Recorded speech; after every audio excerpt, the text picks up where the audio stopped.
Hey everybody, tonight we are debating pro-life versus pro-choice, and we are starting right now.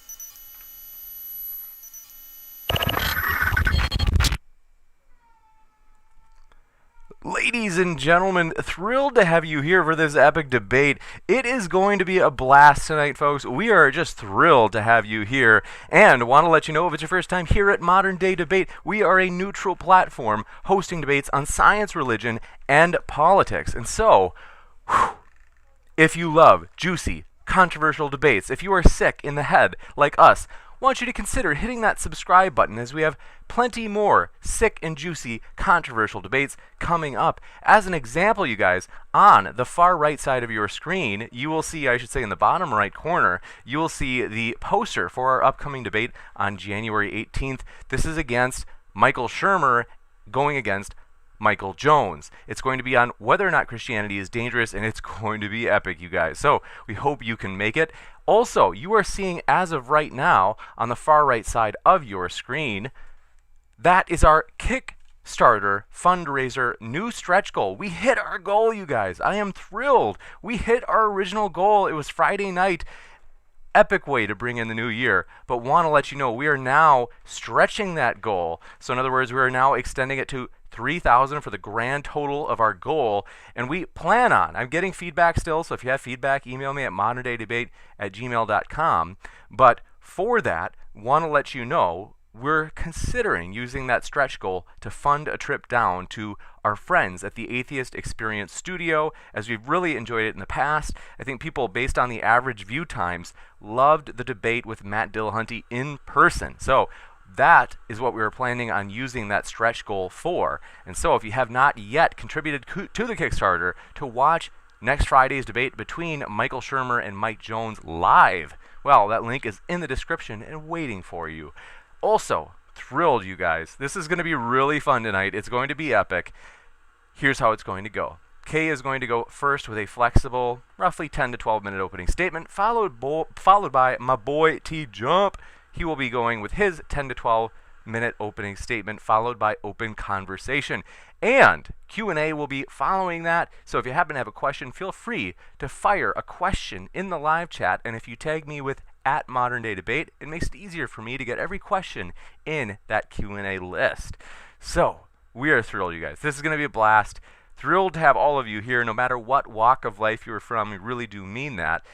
I'm going to kick it over to Kay to, if you guys, both Tom and Kay, would be willing to share what people can expect to find at your link, which I have put down in the description, that would be excellent. And do want to remind you folks, yes, at the very top of the description are both Kay and Tom's links. And so we'll start with Kay. Thanks so much for coming back on, Kay. It's a pleasure to have you. What can people expect to find at your link?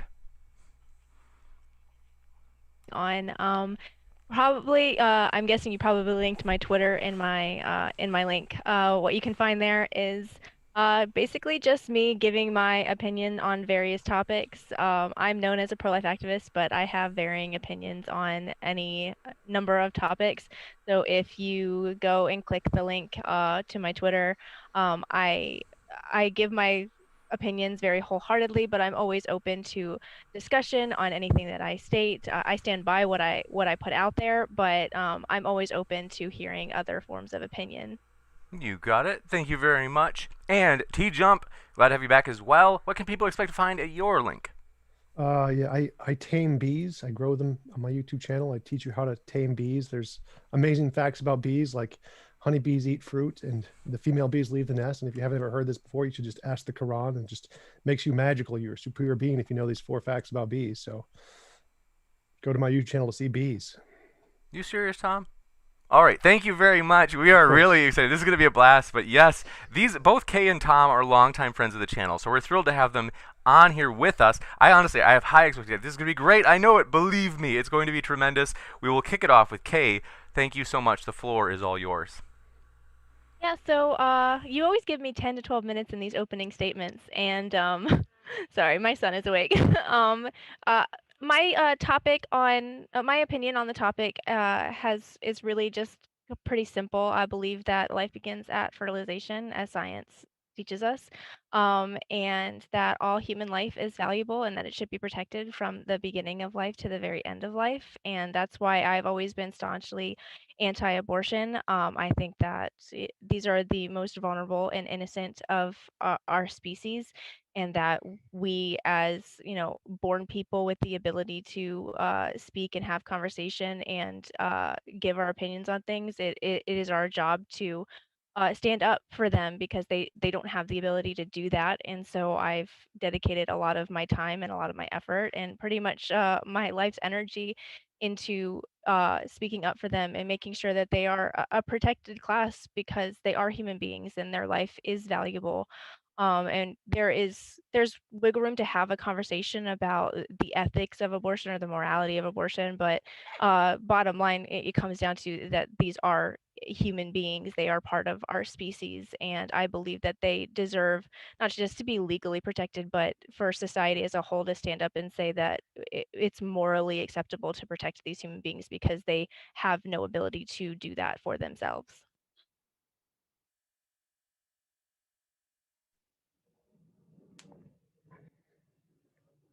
Yeah, I'm pro-choice because I believe that no human being has the right to use another human being's body without consent, and abortion is uh, de facto the rejection of consent of having another human being in your body.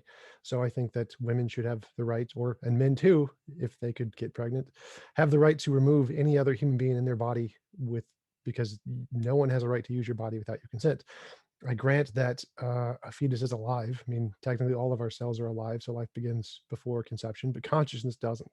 And I don't think that until the baby has consciousness or a brain or can feel anything, then it's not technically immoral to kill it because it technically doesn't have any feelings. It's only immoral to kill something that's conscious or has a brain of some kind that would be conscious in some state. So I don't see it as immoral in any way to especially abort the fetus before it has a brain.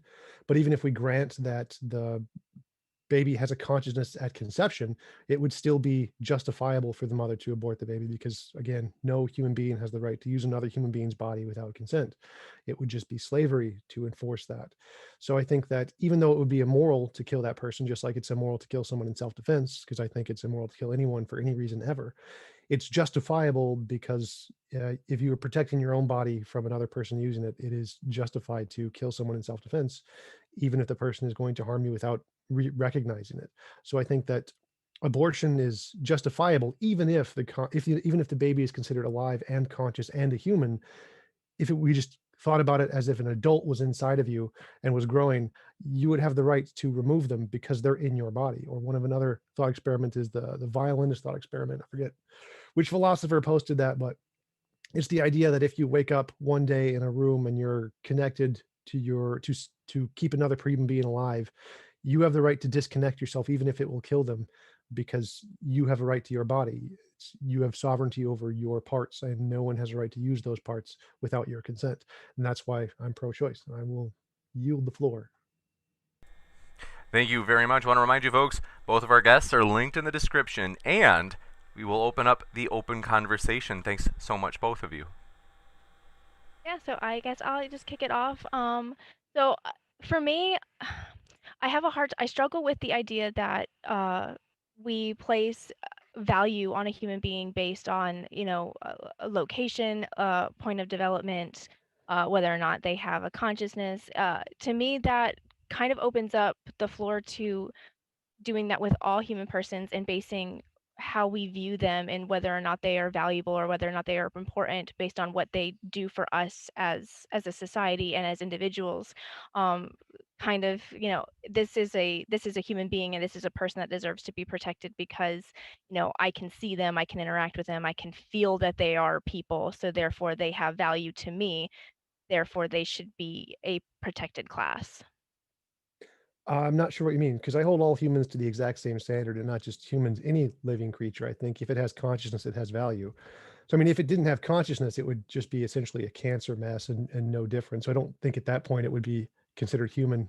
So I don't see, like, even if there's a human being who was completely brain dead and their brain was just decaying, then we wouldn't consider them to be human anymore either. They'd just be dead and having a functional uh, metabolism. But the I don't see how that's relevant to the case, because even in my argument, I said if we just grant they're a full adult human in another person's body, you still have the right to remove them from your body.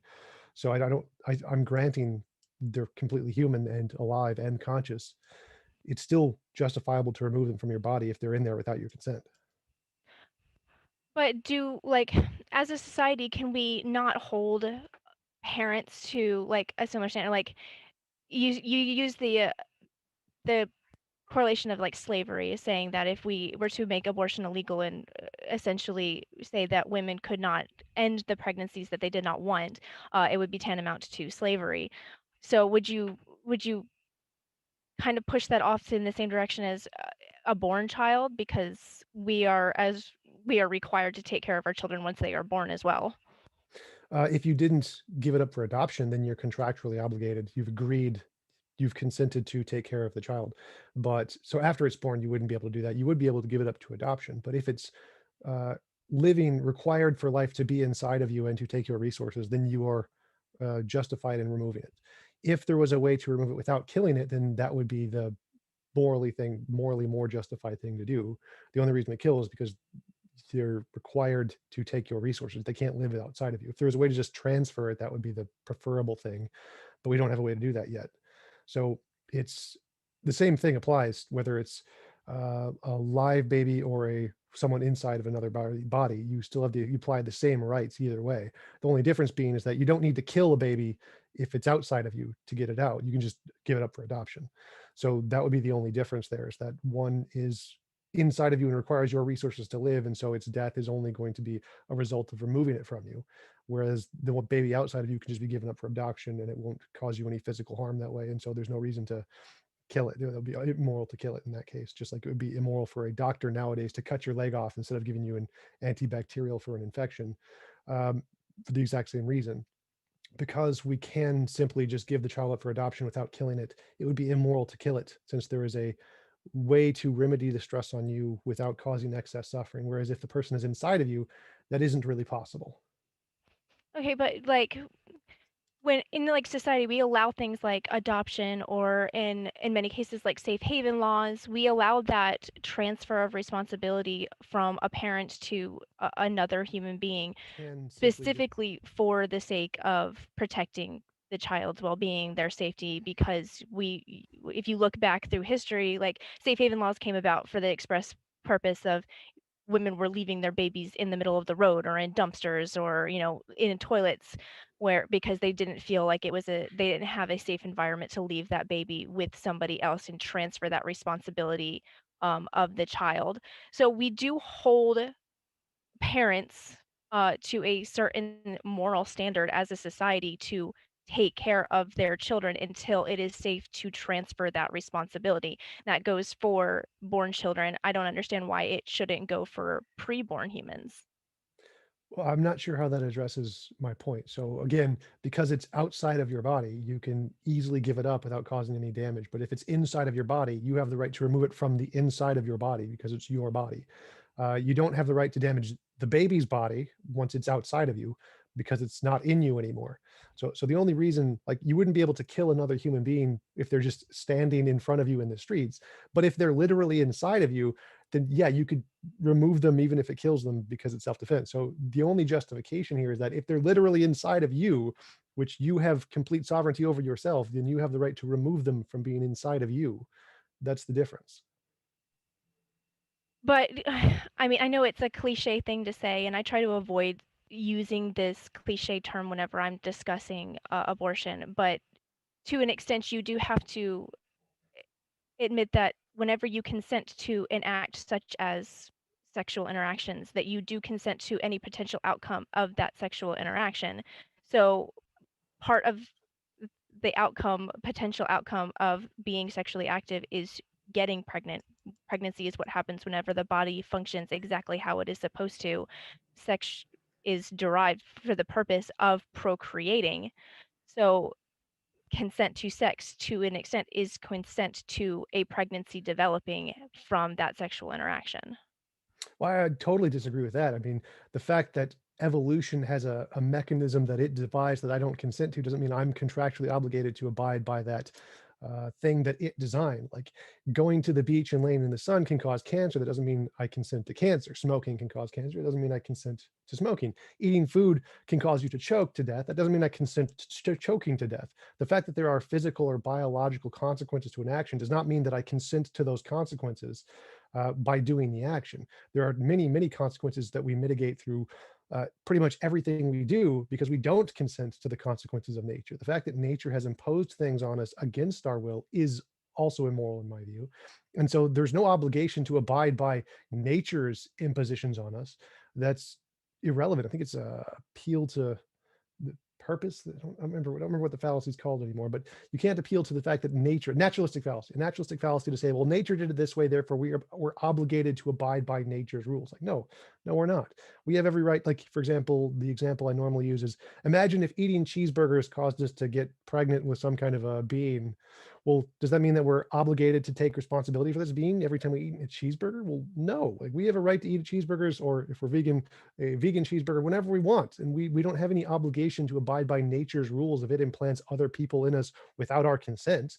Absolutely not. That would be essentially no different from if a psychopath who didn't like a vegan psychopath, like, ask yourself, didn't like the fact that you ate cheeseburgers, and so every time he would just take another human being and put them inside of you every time you ate a cheeseburger, that we would be equally as not obligated to take care of that person because they were implanted to us by a psychopath as we would be to one implanted to us by nature. There's no difference there. We're not obligated simply because nature made us this way.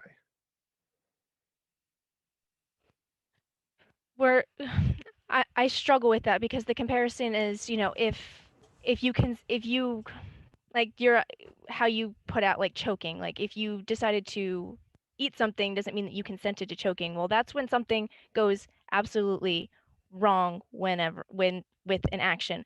With pregnancy, it's the exact opposite. Pregnancy is what happens whenever the body works exactly how it is supposed to. Pregnancy is a natural biological bodily function, just as, your body breaking down food and passing it through your bowels, just as, your air taking, like your lungs taking in air. This is something that doesn't even necessarily require your consent to happen. It's what just naturally what your body does going through a basic biological process. So is cancer and choking, but that doesn't make them moral. So again, Oh, that's a naturalistic fallacy. that's Saying when that something nature, goes what? wrong in the body, when something goes unnaturally wrong. Right. So you're saying right and wrong are determined by nature. Nature says it does this way. Therefore, if it goes this way, it's right. And if it doesn't go the way nature designed it, then it's wrong. That's a naturalistic fallacy. Like, cancer is a natural thing in evolution. That doesn't mean it's right. It's not right that we get cancer. In fact, it's wrong that we get cancer. It's wrong that we age without our consent. It's wrong when uh, things happen in our body that we don't want, even though it's perfectly natural. Natural does not mean good or right. That's a naturalistic fallacy. The fact that nature designed it this way does not mean we are obligated to listen to nature. In fact, it's the exact opposite. Like, nature has enslaved us to this kind of bondage of biology that we should do everything we can to overcome. I mean, the moral situation would be to make it so that we could just transfer or prevent pregnancy in any case if it wasn't consensual. If you didn't deliberately have sex to have children, then it should be impossible for you to get pregnant. The fact that it can happen because of how biology designs it doesn't mean that we're obligated to listen to biology any more than we're obligated to listen to a god who implants you with someone you didn't consent to. But being that it is our, like, we can argue whether or not, nature is fair or just or right, but whenever it comes down to it, this is how humans procreate. This is how we continue our generation. Um, I would argue that saying that a woman's ability to get pregnant and the fact that that is our biological makeup, that's what makes us the female species, saying that we are enslaved to our body and it is therefore wrong. Um, I would actually, as a woman, I would take offense to that because this is how my body is made to function. This is what it is supposed to do, and it's what it's supposed to do whenever it is working at absolutely perfect peak, exactly what it is supposed to do whenever sex happens. Like, I'm not saying that humans only have sex to get pregnant, but the purpose of having sex is to procreate and make other humans so that the human species doesn't die out.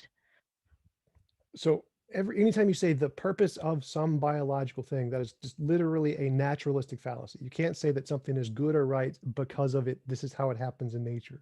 That doesn't make it good or right. That's just a fact of nature. It's amoral. It doesn't accomplish anything. So just saying, well, nature works this way, therefore it's right, is just a naturalistic fallacy. That isn't a justification anywhere. It's been proven to not be a justification. Just the logical structure does not follow.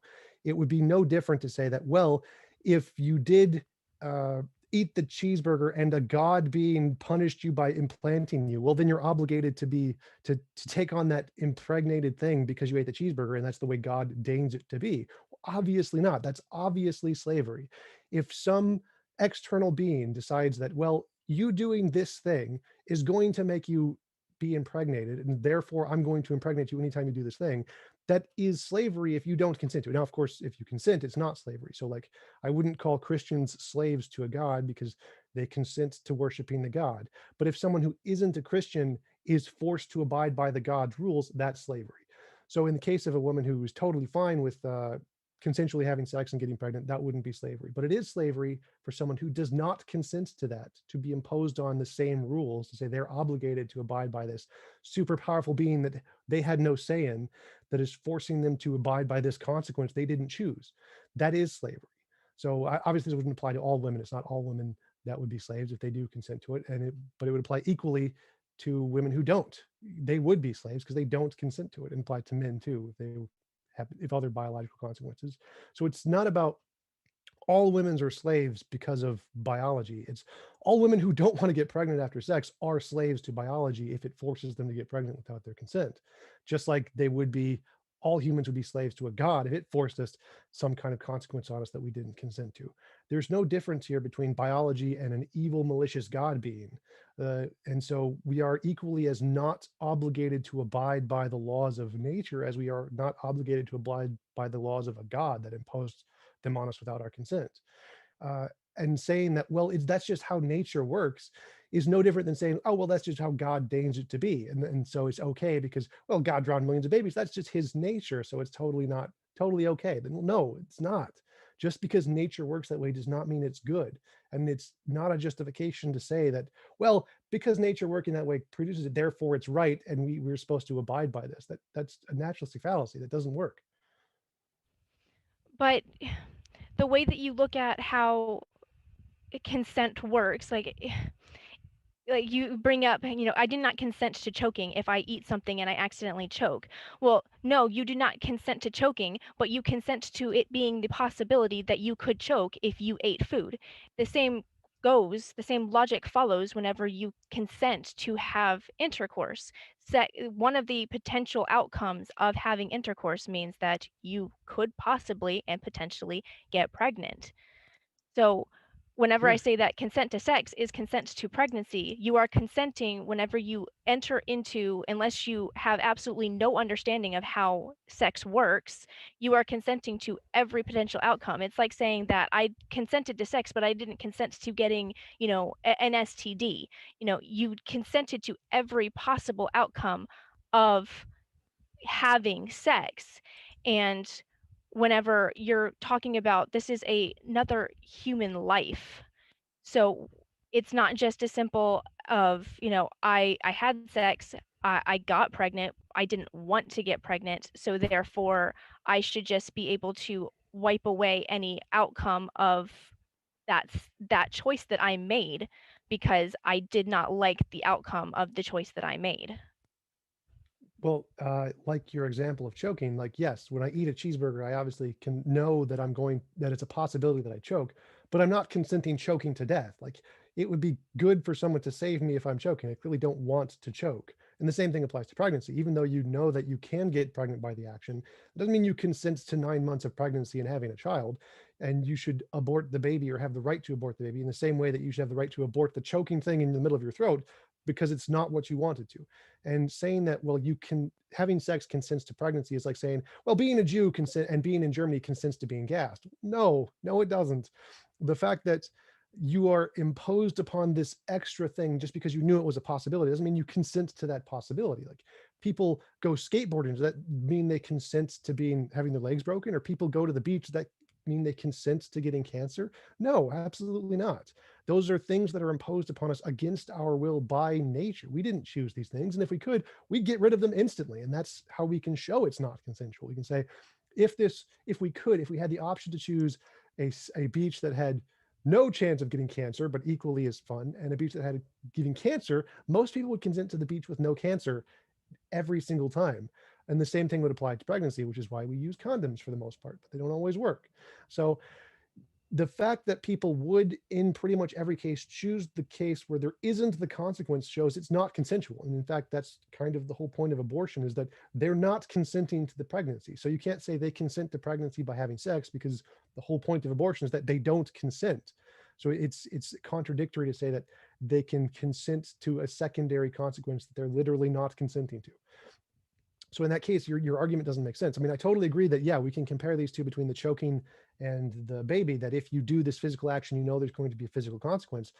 But that doesn't mean you consent to the physical consequence, and that we aren't obligated to try and remedy that consequence. Just like the choking. If you're choking, we are obligated to try to give you the Heimlich maneuver so that you're not choking. Just like if you get pregnant without your consent, we are obligated to remove that child from you, because you have rights over your body in the exact same way.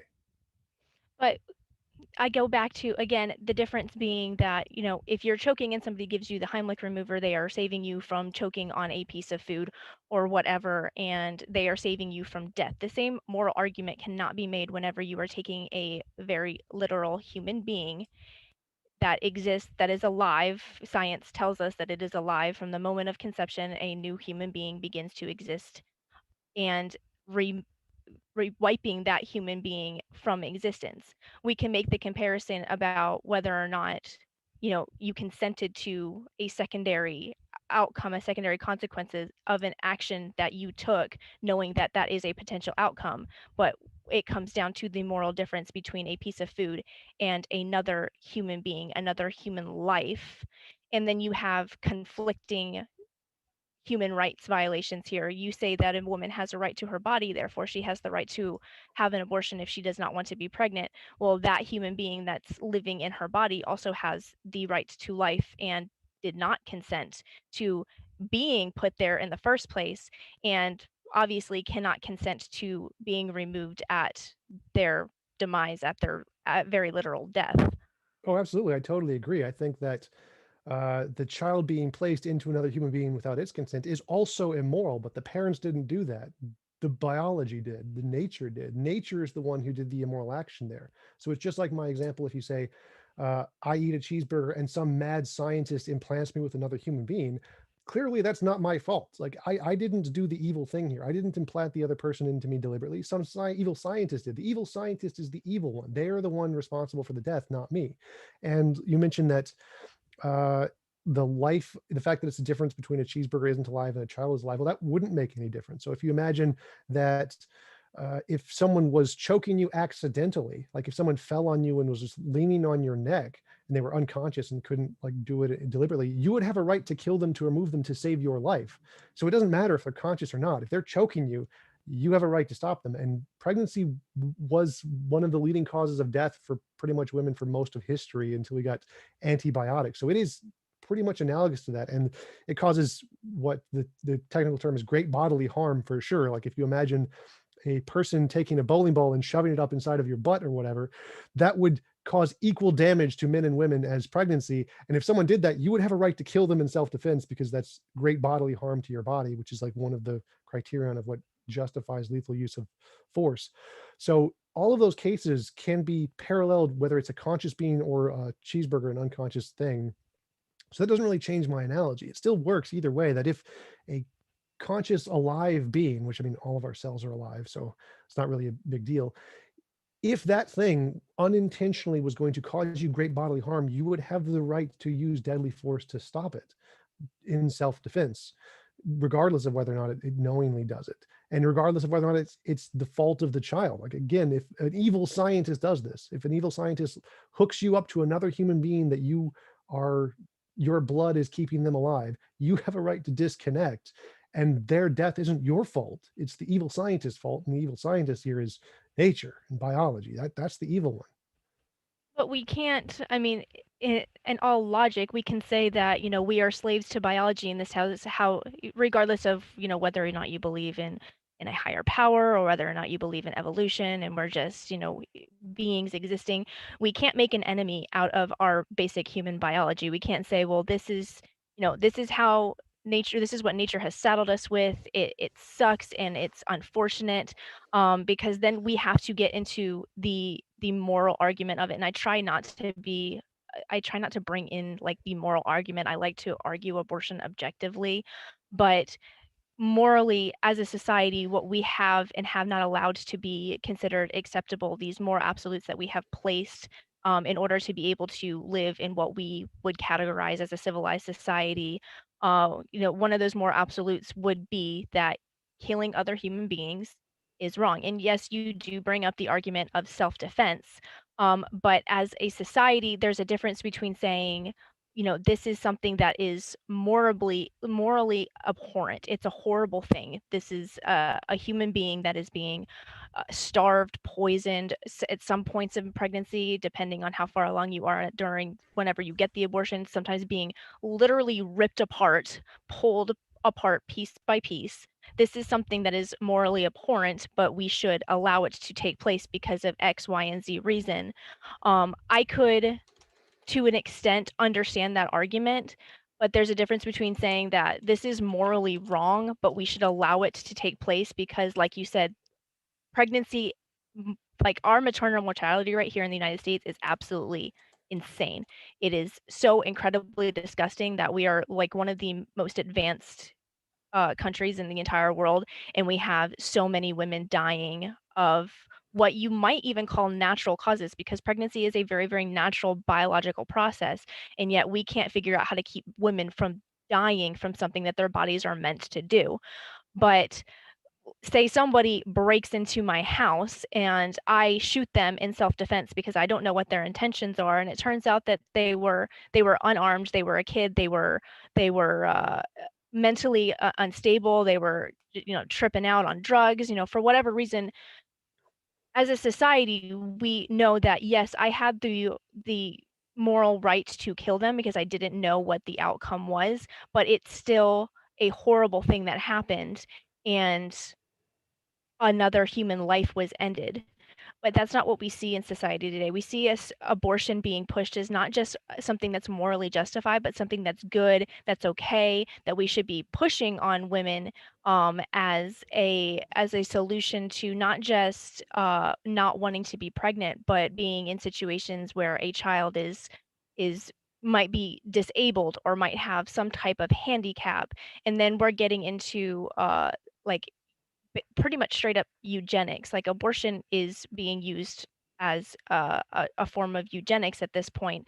So, as a pro-life activist, I am like, where is that moral line? Whenever we're talking about what is morally justified, what are we as society going to morally allow to be not just normalized, but pushed as something that is good and healthy as a society?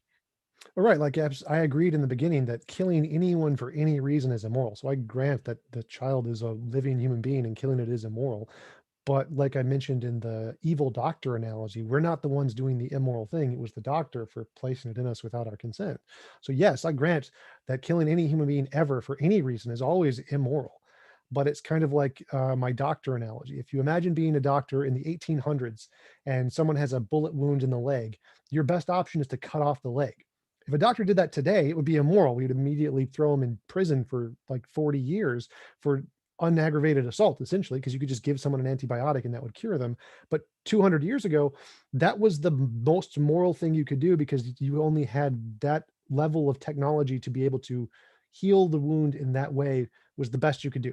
And abortion is kind of the same thing we have today. The reason we kill the baby is because we don't have another option. We can't just remove it without causing lots of physical damage to the woman and have it be alive just to like bring it up in a test tube or whatever to give it up to adoption. We don't have the technology to do that yet. Once we do, absolutely we should completely stop any killing of fetuses ever because we have the technology to do otherwise. And the reason we can't do that is for the same reason the doctor can't just give someone an antibiotic 200 years ago. We don't have the technology. So I grant that is immoral. I grant it's always immoral to kill anyone ever. But until we have the technology to do otherwise, it's the least justified or the most justified immoral thing we can do, just like the doctor cutting off someone's leg. And so I do think that we can answer that question that you asked at the end, which is where do we draw the line between what's moral and justified or immoral and justified? It's based off of technology. Once we have the technology to impose less on other living beings, then we are morally obligated to do that. But until we have that technology, then we have to do the best we can with the limited technology we have, which right now is the abortion method of killing the baby to not cause damage to the mother. And until we can do better with better technology, that's just the best we have, just like the doctor cutting a patient's leg off. And see, I think that's probably where, like, you being because you have a very unique perspective on being supportive of abortion, and I actually haven't ever heard a pro-choice person ever admit that abortion is an immoral thing, but in your mind that this is the best option that we can offer society as a whole because we have not advanced to technology to where we can safely remove the fetus and allow that fetus to continue living. At least until like a certain point in pregnancy. Whereas for me, in where I differ with my morals, for me, I consider the temporary, having gone through pregnancy twice, I consider the temporary being pregnant for 9 months, or even, I would even go as far as saying being pregnant until viability, like just be pregnant until viability. Then we can remove the fetus and give the fetus its best chance at life. For me, on like my moral compass, I see that as like the better option of compromise as far as like moral society goes. Like, okay, abortion is immoral. Killing humans is always immoral. You can argue that imposing another human being on a woman is also immoral. Whenever I'm like weighing pros and cons, abortion is 100% or 99.99% of the time results in death, whereas pregnancy, especially if you're only going to like 21 to 25 weeks, is significantly less deadly.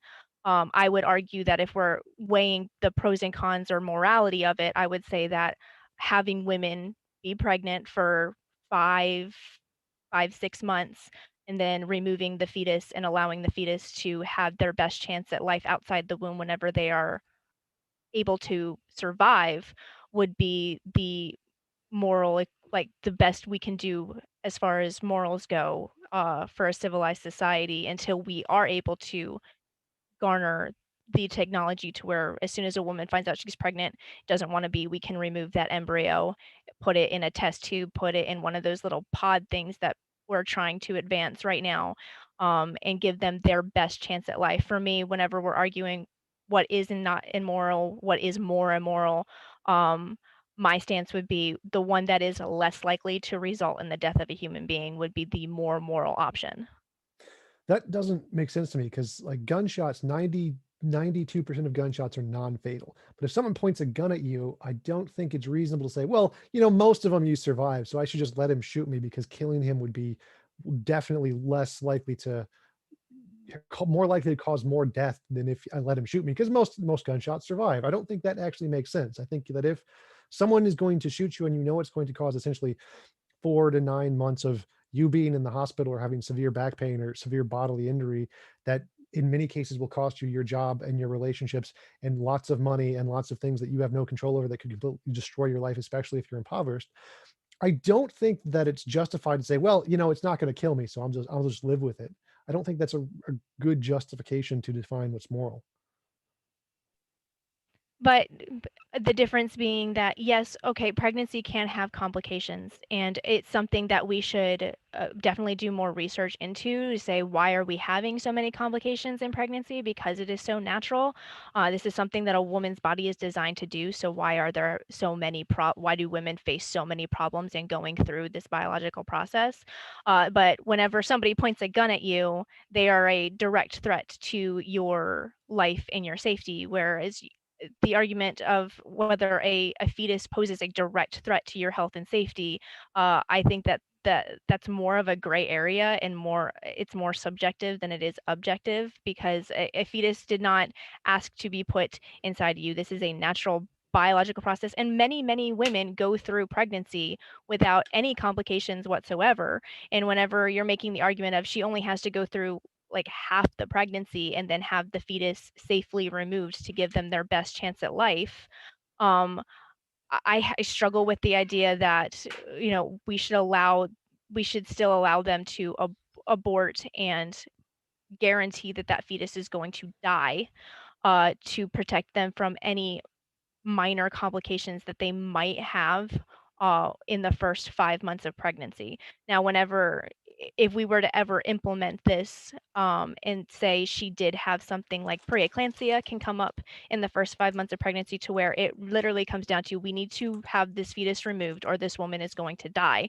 Um, If your brakes are being you're gonna be pressed down hard right now, pressed to your fat find, burning is. many pro-life activists that are actually against treatment like that. Like, whenever it comes down to the woman needs life-saving care, and it might end the life of the fetus, and it might not, eh all the pro-lifers in my circle are not opposed to that. Whenever the pregnancy does pose a direct threat to the woman's safety, we are pro allowing a woman to safely get care, even if it might mean the demise of the fetus. Well, I'm not talking about complications as in things that go wrong in a pregnancy. I'm just granting pregnancy goes perfect. The amount of damage done to the body by that is equivalent to like someone taking a bowling ball and shoving it up a guy's ass.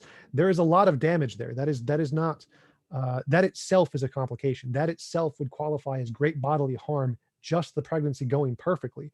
And the amount of pain without an epidural before we had any technology, again, this killed a third of women prior to like 200 years ago. So this is a serious medical concern here. This is not just, well, if it's fine if we just let it go. Like, no, this requires a lot of stuff. And even if you grant just having to go perfectly, even in a hospital, the amount of money, especially in America, that it costs to do these kinds of things is significant. It's like you can just the treatment, the amount of time it takes to go to work, your job, if you're especially like a model or something, there's could lots of things that this could cost you that have nothing to do with complications in pregnancy. Pregnancy itself causes significant harm to a body and significant challenges to a person's life just by it going perfectly. Saying that someone has to sacrifice that much of their life to this person is no different from saying someone like breaks your leg with a baseball bat and you just have to recover for 6 months. That itself still justifies self-defense and use of lethal force. Like, and even if it's unintentional, like if someone like falls asleep at the wheel or something, or has a epileptic seizure at a wheel of a car and is going to hit you, yeah, you have the right to use deadly force to stop them, even if they didn't intend to do it. And so the intentionality, or whether or not nature has this malicious intent of trying to impose the baby on you or not, it makes no difference. Like, the fact that there is this thing inside of your body which you have sovereignty over, and it's going to cause significant damage to your body and your life, you have the right to say, no, this is not something I consent to. And even if you yourself think it's perfectly fine having gone through it, that doesn't mean everyone else does. Like, I've been stabbed, I think it's not really that bad. That doesn't mean everyone else is okay with it. Doesn't mean like, oh well, it's moral for me to get stabbed. Like, no, the fact that I was okay with it, it didn't really bother me that much, doesn't mean everyone else can then consent by some kind of median of me determining this is totally okay. Like, no, every individual has their own limitations of what they're willing to go through, and forcing them to go through someone else's set of limitations is also immoral. Like, you shouldn't be judging their life based off of yours. So in the case of like the socioeconomic things that you mentioned, like say she's a model and she's going, or even there are tons of jobs that if women get pregnant, especially unexpectedly, that they are at risk of losing their jobs. There are a lot of social issues that come along with the abortion debate of, society just not being accepting, not being helpful, not being willing to bend or cater to women that have even planned pregnancies, let alone unplanned pregnancies. So whenever we're arguing morals, would it not be a better option, to address the socioeconomic issues that honestly drive the majority of women into the abortion clinic to begin with? And these women overwhelmingly have stated that they don't want the abortion. They're getting the abortion specifically because of these socioeconomic issues. Wouldn't it be better to address those issues and fix them instead of just sitting by and being like, "Yeah, this is an immoral thing that we're doing, but we should just allow this immoral thing to continue on instead of trying to fix the problems at the root?" Absolutely. I think definitely. And the same thing would apply to crime. If we could give everyone a personal force field that made it impossible for anyone to shoot you, yes, we should definitely do that instead of just locking people up in prison. But we don't have that option yet. That is even further down the line technologically than having the ability to remove children and grow them in test tubes without it causing any damage to a woman's body. Like that is absolutely, that would definitely be a solution, but that's even more like ridiculously idealistic than just the solution that of being able to remove children without causing any harm to either the mother or the child. Like that's not a solution that we can solve right away. Obviously, I totally agree. There's many different things that are immoral, like socioeconomic pressures on people that they don't consent to, and natural impositions on people that they don't consent to. Both of those are immoral. We should fix both of those, definitely. But the question is like you mentioned earlier, what's the answer to the question of how do we determine which things are justified? It's technology. What do we have the technology to actually do? The most realistic solution we have is allowing abortions. That costs the least, uh, it's the most technologically possible solution we have. We can't just solve economic issues like what you're mentioning. That is incredibly impossible. I would love to do that. It'd be great. I don't know how. I mean, whenever I'm talking about like socioeconomic issues, like I'm a libertarian, so I'm very much not in favor of like the government being involved in solving these issues. I think that the change would be majority on like a social level, the way that society views, and I would contribute this largely to the abortion industry, the way that society views pregnancy and society views women's ability to get pregnant even whenever they don't intend to, the way that society views children in general, has made society genuinely an unloving place to women that get pregnant, whether they intend to or don't intend to. So whenever I'm talking about solving these issues, I'm really more on like the social issue, the social side of it, of just changing the way that society views pregnancy and the way that society views families and having children, whether it's planned or unplanned. Um, as far as, trying to solve all of the world's issues and living in a utopia, I understand that that's very, very far-fetched, and it's not likely to ever happen because, we're human beings and human nature and all that, but, whenever it comes down to literally talking about life and death situations, abortion offers absolutely no chance for one human being to come out of it alive. Whereas with pregnancy, there is a significantly higher chance of both of those human beings coming out alive. Um, so my moral argument remains as we as a society, even in the worst of circumstances where you can say that lethal force was justified, in the best of circumstances is that both human beings come out alive. So should we not be pushing for the option of trying to save both human beings? Well, again, I'd go back to my analogy. Like if someone comes at you with a knife or a gun, like you have 90% chance of surviving that encounter because bullets mostly don't kill you as long as you get to a hospital fast enough. That doesn't mean you're not justified in killing them, even if letting them attack you would have a higher likelihood of you both surviving than killing them. That doesn't mean it's not justified to kill them to protect yourself. Like if some other human being is causing a significant, just great bodily harm to your body, that is justifiable to end their life. It doesn't matter if it's going to kill you or not. And months of pregnancy or months in a hospital or months with a broken leg, all of those things justifies great bodily harm. So the life here isn't really the equivalent in the equation. Like even things that could cause lots and lots of suffering could be worse than allowing both of you to live, like the case of someone shooting you. It may be justified to kill them, even if it's not going to kill you if you don't. So I don't think that's a great solution. I don't think that's moral. But the other thing you mentioned was the societal opinions. Like, best of luck to you changing millions of people's opinions. I think that is an admirable goal, but I think it's more likely that we're going to get technological ability to give everyone personal force fields before that happens. But it would be cool. But even if we grant that, I still think that the physical harm done to the body in and of itself, regardless of any socioeconomic issues, even if there were none, is still justifiable for self-defense just because of the great bodily harm done to you without your consent. And like I mentioned earlier, because you can't say it's moral just because nature did it. This is essentially occurring because some external force has imposed this thing on your body without your consent. You have every right to reject that and not be obligated to abide by it, just like you would for cancer or someone locking you up in the violence experiment of hooking you up to somebody else's body or choking to death. All of those things are things imposed upon you by nature you didn't consent to, and it's no more obligatory for you to abide by those things than if a God imposed these things on you. So I think that even if we solve all the socioeconomic issues, it's still justifiable to get an abortion because of the damage done to your body. Until we can fix both of those things, it would never be justifiable to make abortion illegal. So, because of your, I thought about this earlier and then it left my brain. I wanted to ask you, so because of the way that you view abortion as being morally justified, are you therefore opposed to, like, are you in favor of having limits to abortions to where, because Sure.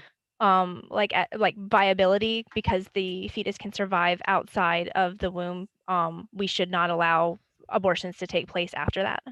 Well, I have no idea I'm not a biologist, so I have no idea what the limitations should be, but I'm definitely for limitations. Like I said earlier, you asked what is the criterion we use to establish what is the limit of where things become justifiable, and my answer is technology. If we have the technology to save both lives with very limited damage to both, then that is the criterion we should use. And I'll leave that up to doctors to determine where that should be, because I'm not one. I have no idea where that is. But yes, I definitely think there should be limits, and those limits are determined by our technological ability. Like if we had the ability to prevent any socioeconomic issues and we had the ability to remove the child without killing it or harming the mother, it would be immoral to kill the child in every single case. So I totally agree there should be limits for sure. Okay, I was just curious because I have never, honestly, like I have to give you props because I've been doing pro-life activism for almost 7 years, and I've never heard the moral argument of whether or not it's morally acceptable to have an abortion due to the trauma. And I'm not going to sugarcoat it. I've gone through pregnancy twice. There is a certain level of hardship that comes with it. I had some complications with both of my pregnancies. I personally, because I don't know if it's because I see more value in saving both lives. Um, I stand by the option of trying to keep both people alive. I don't see pregnancy as posing a direct threat to the woman's life, especially if we're only having her go through the first 5 months of pregnancy. Um, Childbirth can cause death, it can cause harm, it can cause trauma, but we have no way of knowing that beforehand of what kind of harm potentially could come from pregnancy. Um, so like you made the comparison of someone pointing a gun at you, like you know that 90% of the time you're going to survive that gunshot. But they are pointing a gun at you, they're posing a direct threat to you, whereas a fetus isn't posing a direct threat to a woman's health and safety.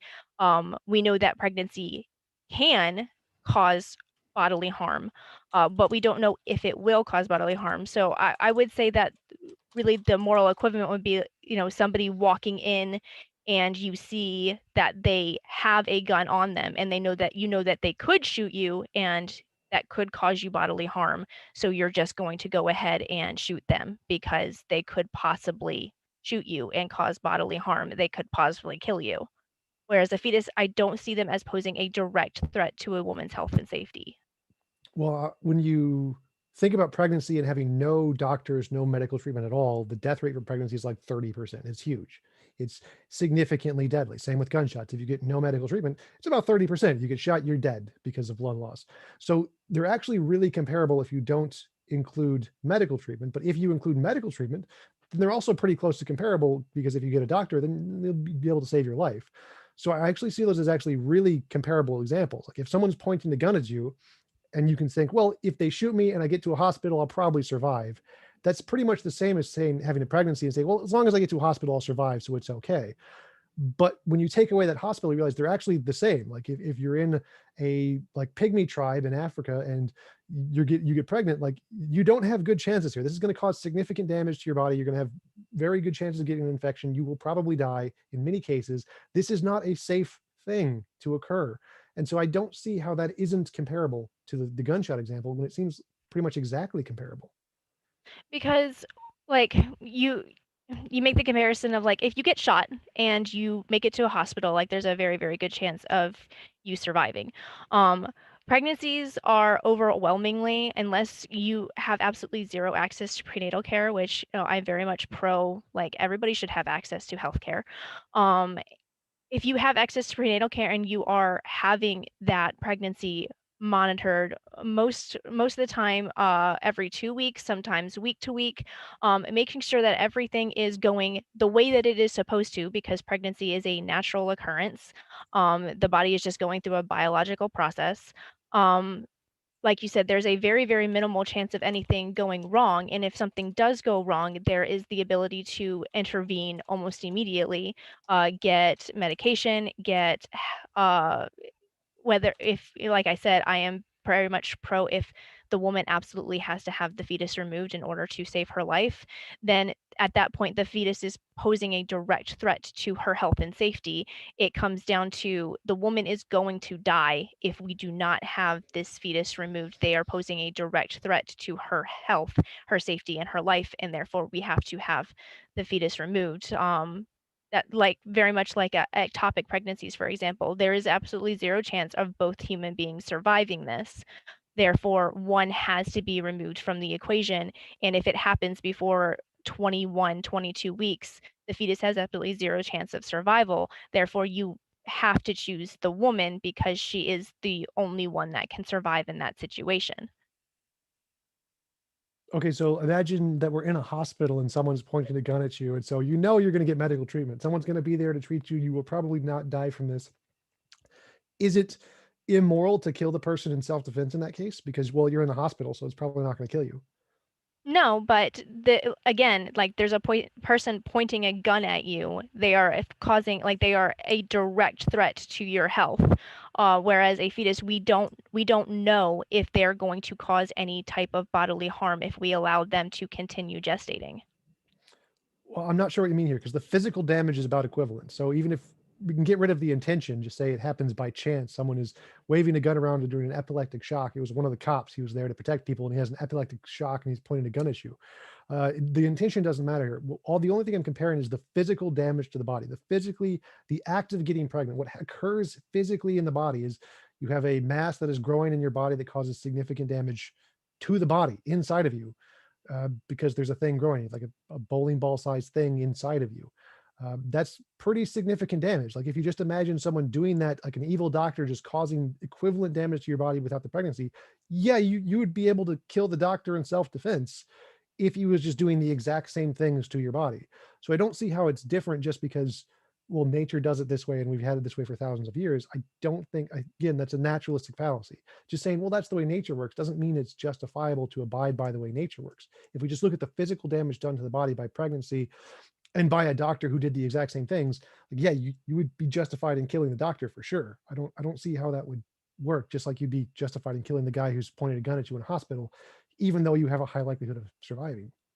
I think that where we differ, like where our opinions are differing, is like from like from my standpoint is what I'm arguing is that um we we can't know until it happens if there is any level of trauma that happens. Like pregnancy in and of itself, especially in the early months of pregnancy, does not cause trauma to the body.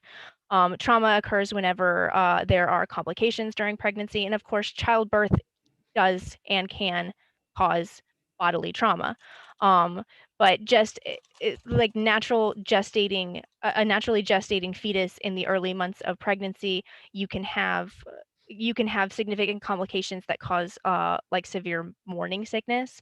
But as far as like actual trauma to the body, like I said, like the woman's body is designed to be able to do this. The organs move and they adjust, and the body adjusts to the fetus being in the woman's body. There's no significant or severe trauma in the early months of pregnancy just from being pregnant. Well, sure, I could grant that. And let's say there's a chance that the guy pointing a gun at you could miss and it'll cause no damage to your body. Does that make it justifiable for you not to kill him in self-defense?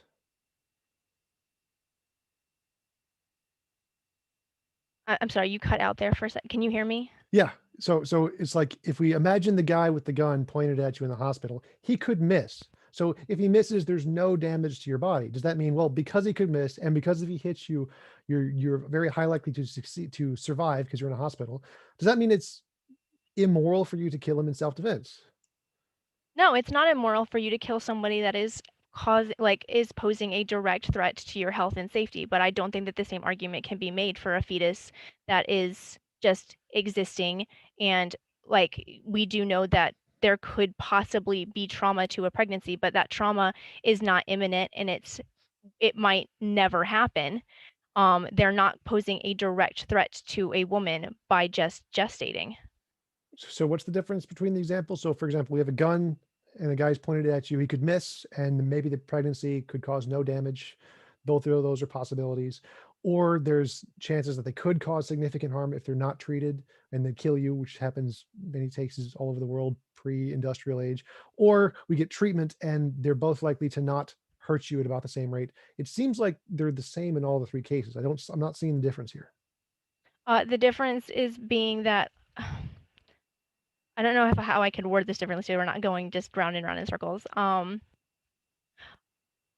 In my opinion, like the comparison would be if a fetus is causing a is it causing a woman to have any kind of symptoms, any kind of trauma to the body, they are then posing a direct threat, just like with a person with a gun poses a direct threat to your health and safety. Well, doesn't the fact that it could potentially do that, isn't that a direct threat? The fact that it could potentially cause this amount of damage?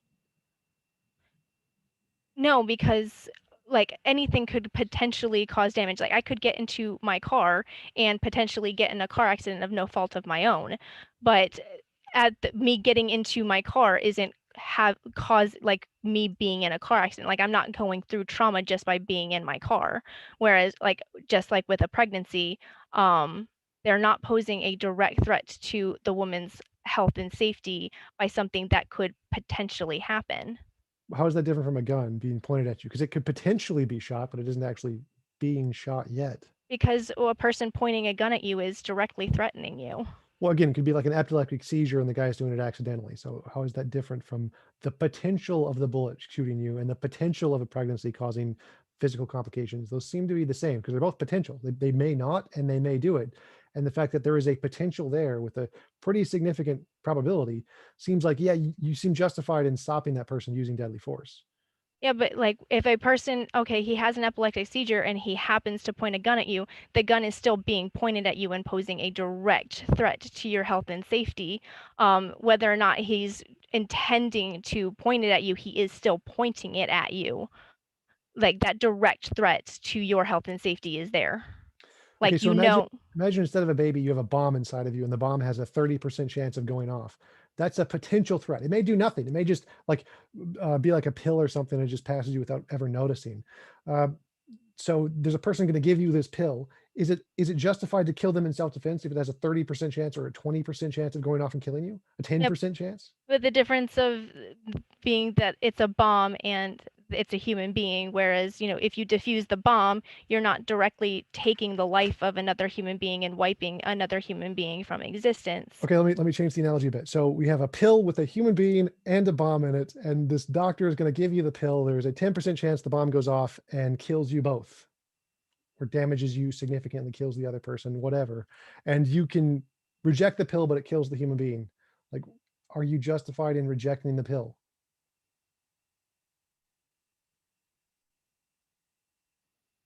You froze. Can you still hear me? Yeah, I can still hear you. So I'll say it again. Like imagine you have a pill and the pill has a bomb. I'm sorry. It's my internet. You're coming in all kinds of laggy. Just give me. Hey James, can you hear me clearly, or is it just Kay? I can hear each of you clearly. Okay. My only thing is, let's see, whether or not your guys' connection. I would think it's not yours, Tom. It must, if there's problems, it must be Kay's, because I can hear you, Tom. I think she froze. It looks a little laggy on Kay's side.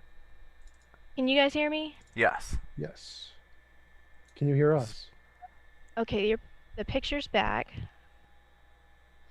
Can you hear us talking? James, I can hear you. I think this may be the last question that we do before we go into the Q&A. So go ahead. I'll give you a chance to ask that again, Tom. Yeah. So my question is imagine there's a doctor who's going to give you a pill, and the pill has a human being and a bomb in it, and the bomb has a 10% chance of going off and causing you significant damage.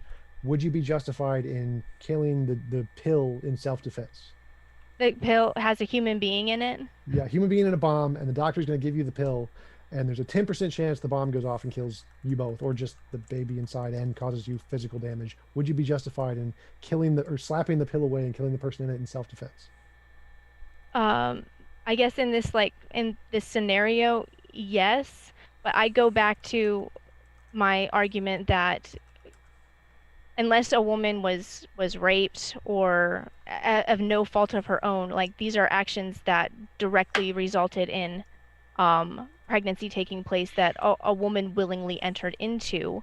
Whereas in this idea of you have the option of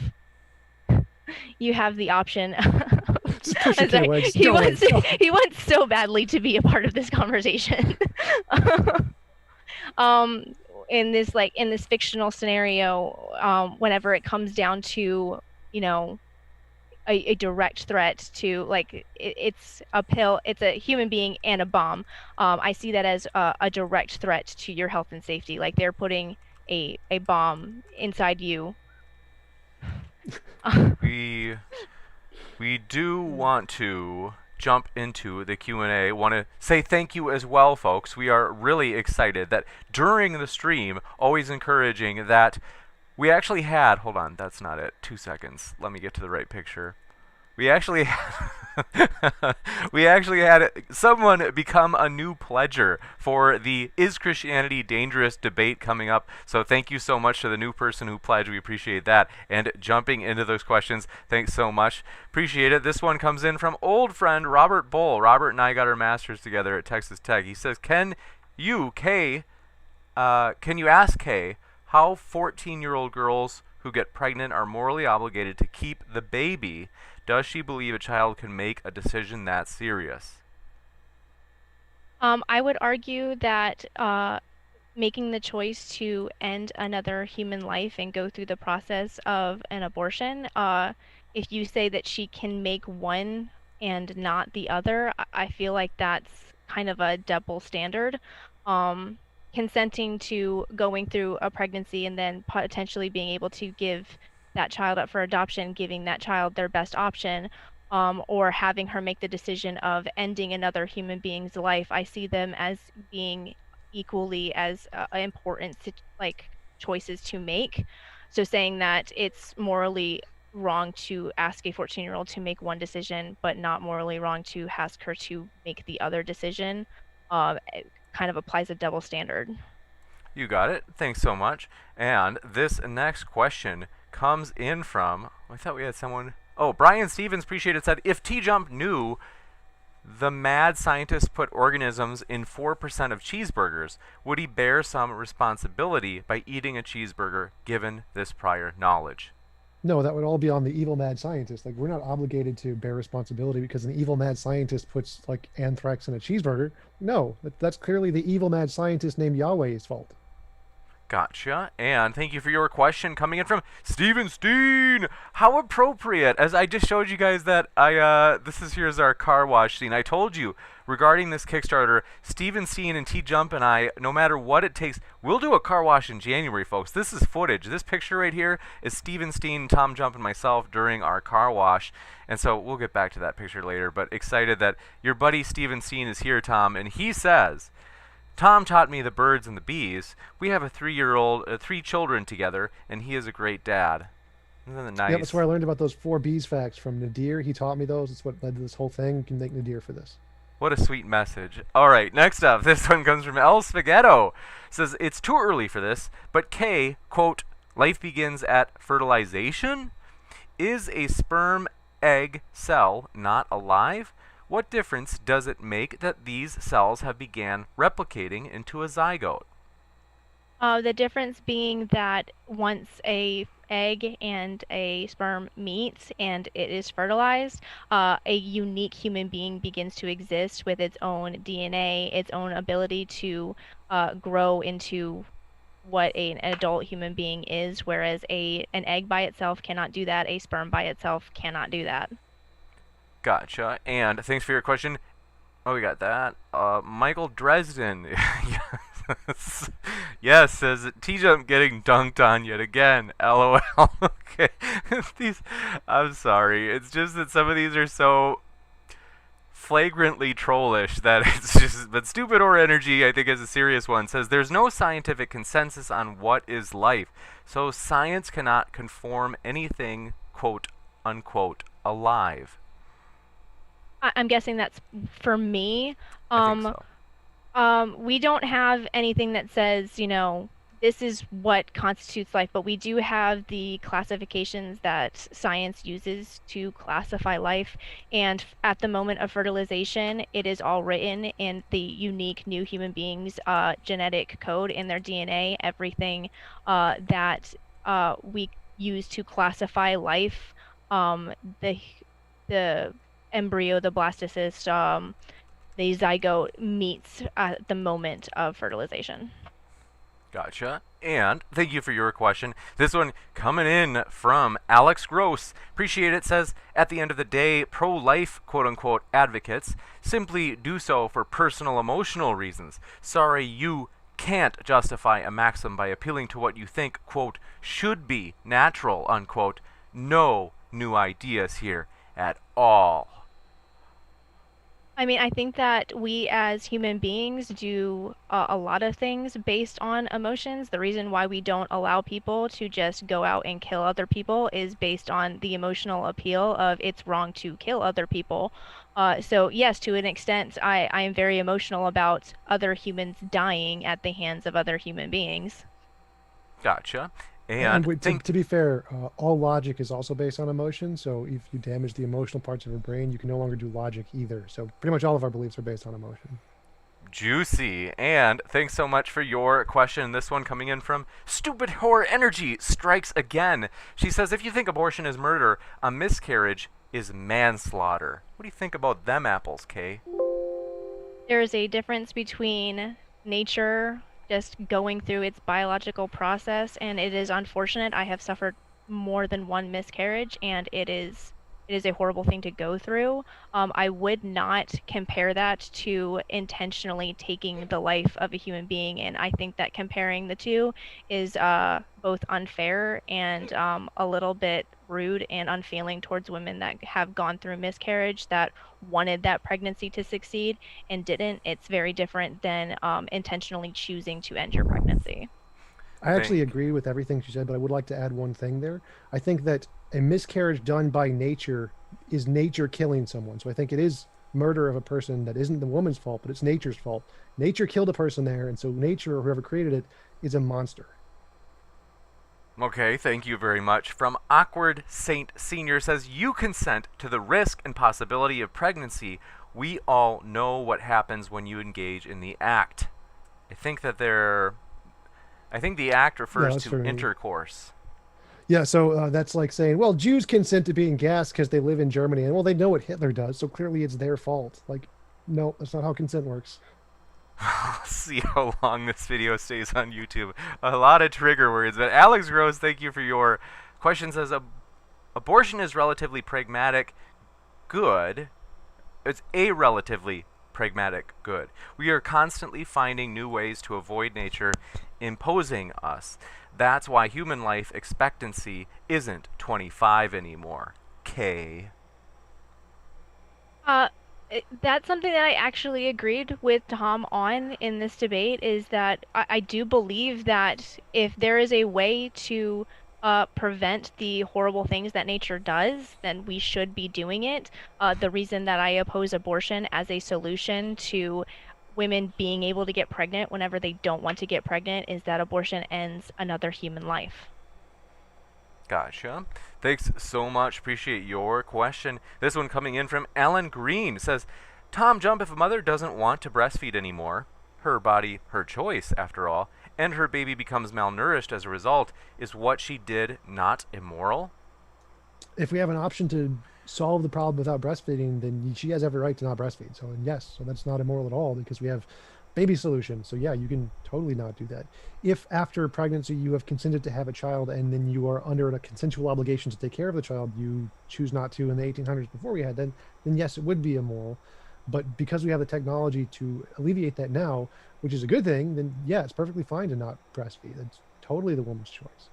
Gotcha. And thanks for your question. This one comes in from, say read this, Malner. Yep. Lyingforjesus.org says, Kay, who is caring for all these children once they're born? Conservatives don't even want to pay for or take care of the parentless children at our borders.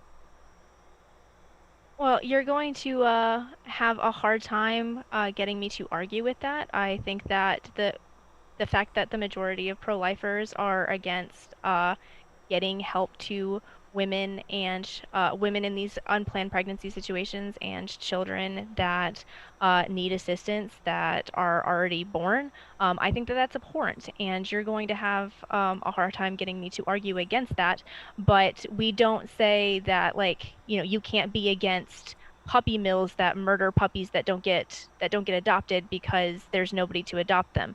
Like, it's okay to be against the killing of other human beings, even if you don't step up and take all of them into your home.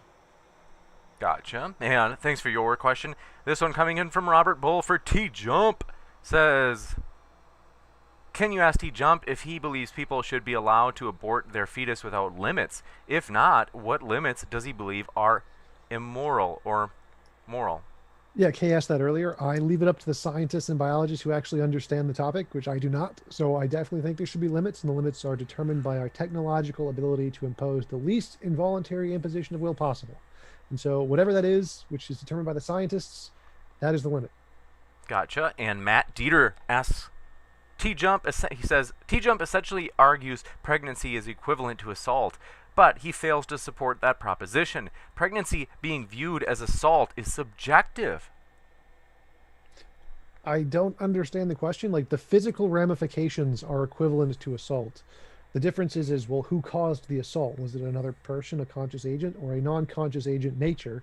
And I say, well, I don't care if it was nature, like a rock falling on you, I consider to be assault because we should prevent it if we could. Like, I think it's immoral that rocks can kill people without their consent. I think we should stop that as much as possible. So it doesn't matter to me whether the assault was done by a conscious agent or by nature. It's still immoral. I think we should prevent it if we could. Gotcha. Thanks for your question. El Spaghetto says, this is a stick-up. Everybody, remember the moment you first, quote, turned on, unquote, right now, and reflect on whether or not you would have known or cared if you were alive or not before that point came. By turned on, I think they meant like you became aware that you were alive. Yeah, I mean, I understand, like, the argument that he's making. Like, if you're aborted, you never knew that you existed, so therefore it's okay. I don't follow that reasoning. We don't say that it's wrong to kill someone based on whether or not they were aware of it. If I'm asleep and if somebody poisons me without knowing and I go to sleep and I never wake up again, like, I had no understanding of being killed, but it was still wrong. Gotcha. Thanks so much. And appreciate your question. This one coming in from Get Stanfield said, Kay, are you just as supportive for babies after they are born, even into adulthood? I guess that you'd have to clarify, like, what do you mean by being supportive? I am um, very much pro charity work. I volunteer at my local crisis pregnancy center whenever I can. I believe that everybody should have access to health care. I mean, they would have to clarify what they mean by supportive of people after they're born. Gotcha, thank you. And El Spaghetto says, I could really go for a cheeseburger about now. Thanks a lot, Tom. I can't remember. Did you use the thought experiment with a cheeseburger? Yes. Okay, I must have missed it. But Stupid Horror Energy says, is that car wash footage from the movie Debbie Does Dallas? No, you sicko. Next, this is Weird Wafa. Appreciate it. Says, was Dolly the sheep alive? Her genetic code was not unique, and her development did not start with an egg and a sperm. I'm unfamiliar with what they're talking about. I would need more context. Test tube sheep. Tom Interesting. loves them. Tom loves test tube sheep. Hey, if they taste like normal sheep, they're great. I love it. Yeah, so it's just, he's saying if we used a single genetic material and then just caused it to duplicate without using a sperm and an egg in a test tube, would it still be alive? And I would say yes. Gotcha. Appreciate it. Next up, this next question. Oh, we have a new one from Stupid Horror Energy herself. Says, I think what Kay does... froze again. Kay, are you with us? Oh, this one's for Kay, so I'll go to the next one. Matt Dieter says, TJump dodged. Please explain how intent plays a role in assault, TJump. Intent? What? Intent. Oh, so again, as I said, in my moral view, if a rock falls on you, I consider that assault by my definition. So intent has nothing to do with it. I think it's equally as immoral if there was no intent as if there was intent, because my model of morality considers the consequences to your body and your will to be the thing that matters. Gotcha. All right, got one for you, Kay. Thank you for waiting. This one comes in from Stupid Horror Energy, who says, what does Kay think about the morals or ethics of in vitro fertilization, making, implanting many fertilized eggs, knowing one will take hold, all others will die? Is she back? Oh, she disappeared. Kay is gone. Well, don't worry. I bet she'll jump back in just a moment, folks. So we will get her answer on that question. In the meantime, want to remind you, I'm just going to keep an eye on the Zoom entrance in case she comes in and she's in the waiting room. We are stoked, you guys. I will just quick mention, if you guys have not known it, I am honestly so overwhelmed with joy. Oh, we got Kay back already. There we go. All right. Oh, we just lost her again. All right. I'm keeping an eye on when Kay comes back. We're stoked, though, that last Friday we met our Kickstarter goal. You guys, this is going to be epic. We are thrilled for it.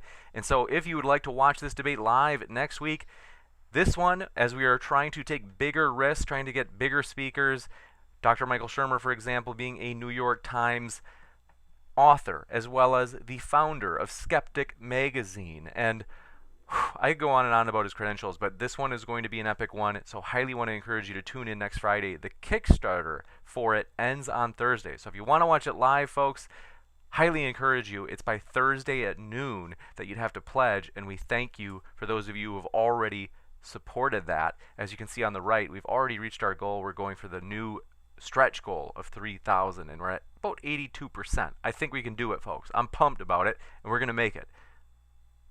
Kay, can you hear me? Yep, my internet just completely kicked me out. No problemo. What I'm going to do is read this question for you, and then...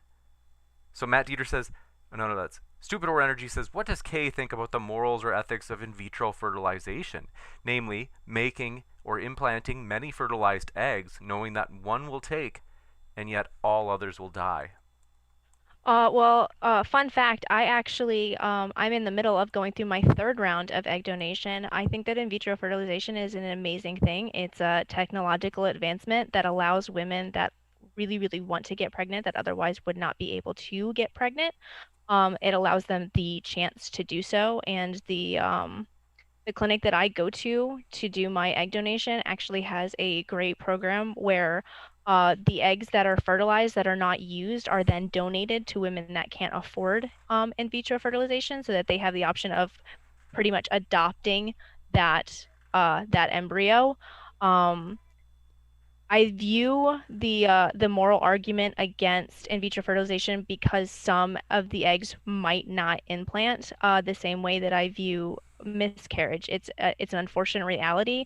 Sometimes the body just does not cooperate with you, and I don't think that we should bar women from getting the chance to go through pregnancy for that reason. Gotcha. And thanks for your question, just came in. Animated Effigy said, consent is important to moral thinking. Is it not immoral to force a woman to be pregnant against her will? Consent to sex isn't consent to procreate. I think we kind of went over this with our kind of back and forth about what is and is not moral, where you could make the argument that it's immoral to say that a woman has to remain pregnant whenever she doesn't want to, and you can also say that it's immoral to take another human life, and you just have to weigh what is more or less immoral between the two. Gotcha. And thanks for your question. Robert Bull asks, can you follow up with Kay on why she believes that sleeping is a state of unconsciousness in spite of the fact that brain creates dreams? Well, if we're going off of the brain creating dreams, there is at a certain point of pregnancy, I believe it's like 21 weeks, where a fetus can dream. So if we're saying that consciousness equals being able to dream, a fetus can also dream. Hmm. You got it. Not responding to your uh your answer, just something in the chat that I'm mulling over. Let's see. In my opinion, I'm wondering. I'm like, I don't. It's like, is this the? There might be more information needed to where I'm like, I don't know if that's what I'm up for. But do want to say thanks so much, folks. We will be back with a post-credit scene, and our guests, both Kay and Tom, are linked in the description. So if you'd like to hear more from them, you certainly can by clicking on those links in the description. We have huge updates about the channel, guys. I'm super pumped, and so thanks so much. Stoked to hang out with you in just a bit as we go into that post-credit scene. But one last time, do want to say thank you so much, Tom, and thank you so much, Kay, for being with us. People have loved this. We had it was a huge response. People really enjoyed it, and so we do really appreciate that. And thank you for being on with us at Modern Day Debate. Thanks for having us on. You betcha. Oh, sorry, Kate. I didn't mean to cut you off. Yeah, I was just gonna say thanks. I always enjoy coming on. Absolutely. Thank you. And with that, folks, we will be back in 58 seconds. Please enjoy this real photo, real life, guys. Very embarrassing, especially for Tom. You can see here in his short shorts. I mean, nasty guy, but he insisted. He made all of us wear short shorts. We will be back in 58 seconds. And so thanks so much, folks.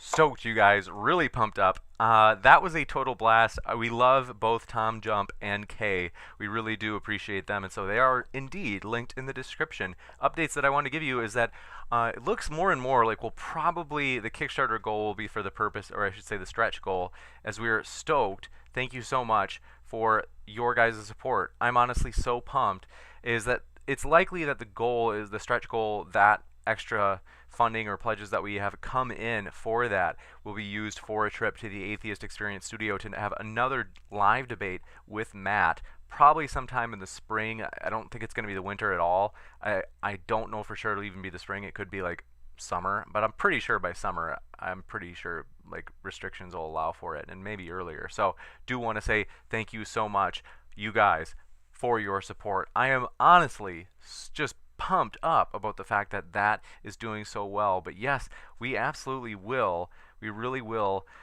If we have to. I mean, I'm crazy, folks. I'm crazy. I will if I have to. We will throw that precious car wash. I mean, I've got other footage, you guys. You guys maybe you haven't seen this. I mean, this is again TJump and Steven Steen and I. I mean, Steven insisted on the Speedo.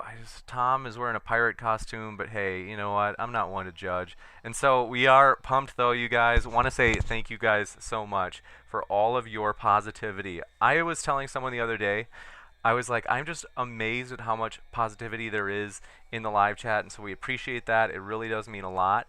And I am going to let's see. Oh, Adam, you're okay. I just wasn't sure. I couldn't tell how serious it was, or it was kind of where I was like, I don't know if I want to like.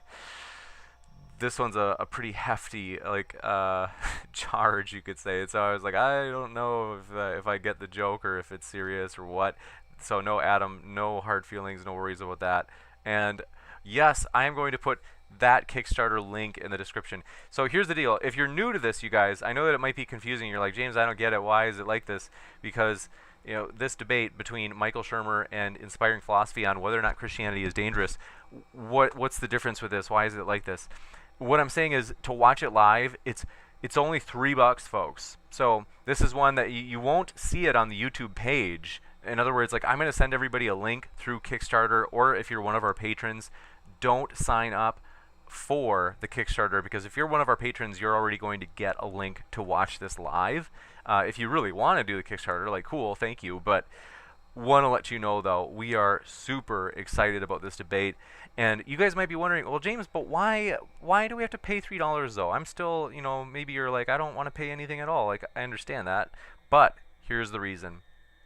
People such as Michael Shermer and others, some of them, we want to have these bigger new speakers on, but they have speaking honorariums that we need to send them. And you guys, it's like sometimes, like, a lot of our debates, it's not that uncommon that we have honorariums, where, in other words, where we pay a speaker or both.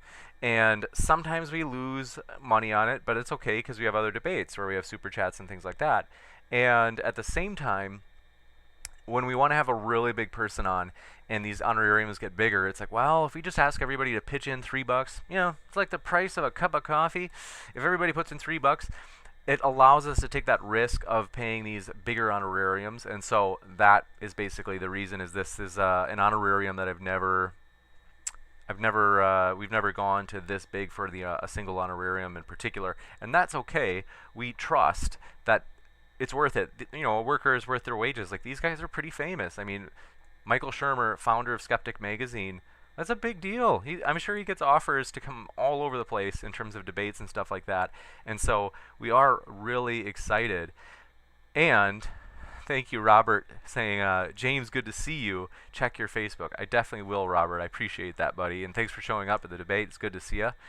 And so, yes, but we are really excited about this debate, as it's going to be epic. And then we will actually have this debate live to the rest of the world, the public, and that will be within a couple of days of when it's live. So, we'll post it sometime probably that weekend. And the thing is, you might be thinking like, well, I'll just not pledge, like, no problem.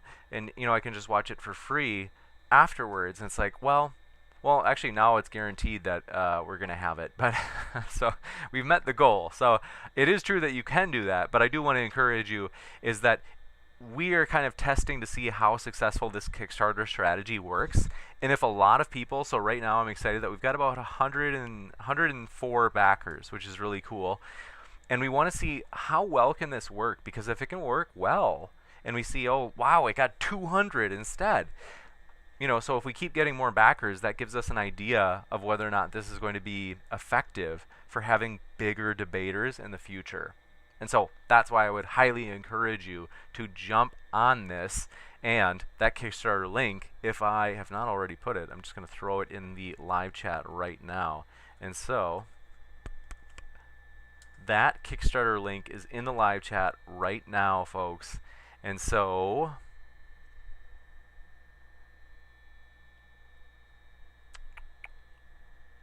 pin the message, and it is pinned. So yes, highly encourage you to jump in on that. Matthew Culbertson, thanks for your kind words, says, happy birthday, James. Yes, it was my birthday yesterday. Thank you, Matthew. That's super encouraging. Good to see you, old buddy. We have a lot of good memories. I really did enjoy that time in Texas. It was a blast in good old Nacogdoches. I loved it. Seriously, I love you, buddy. And let's see. I do like hanging out with you guys, though. So other stuff, though, we are pumped. We have reached Twitch affiliate status. So that's pretty awesome, you guys. I'm going to... If you guys have Amazon Prime, you may not know it that well, I don't want to get on too many things at once. So I will just say, I want to just say, hey, we are thrilled about this Kickstarter strategy, and we appreciate those of you who have helped.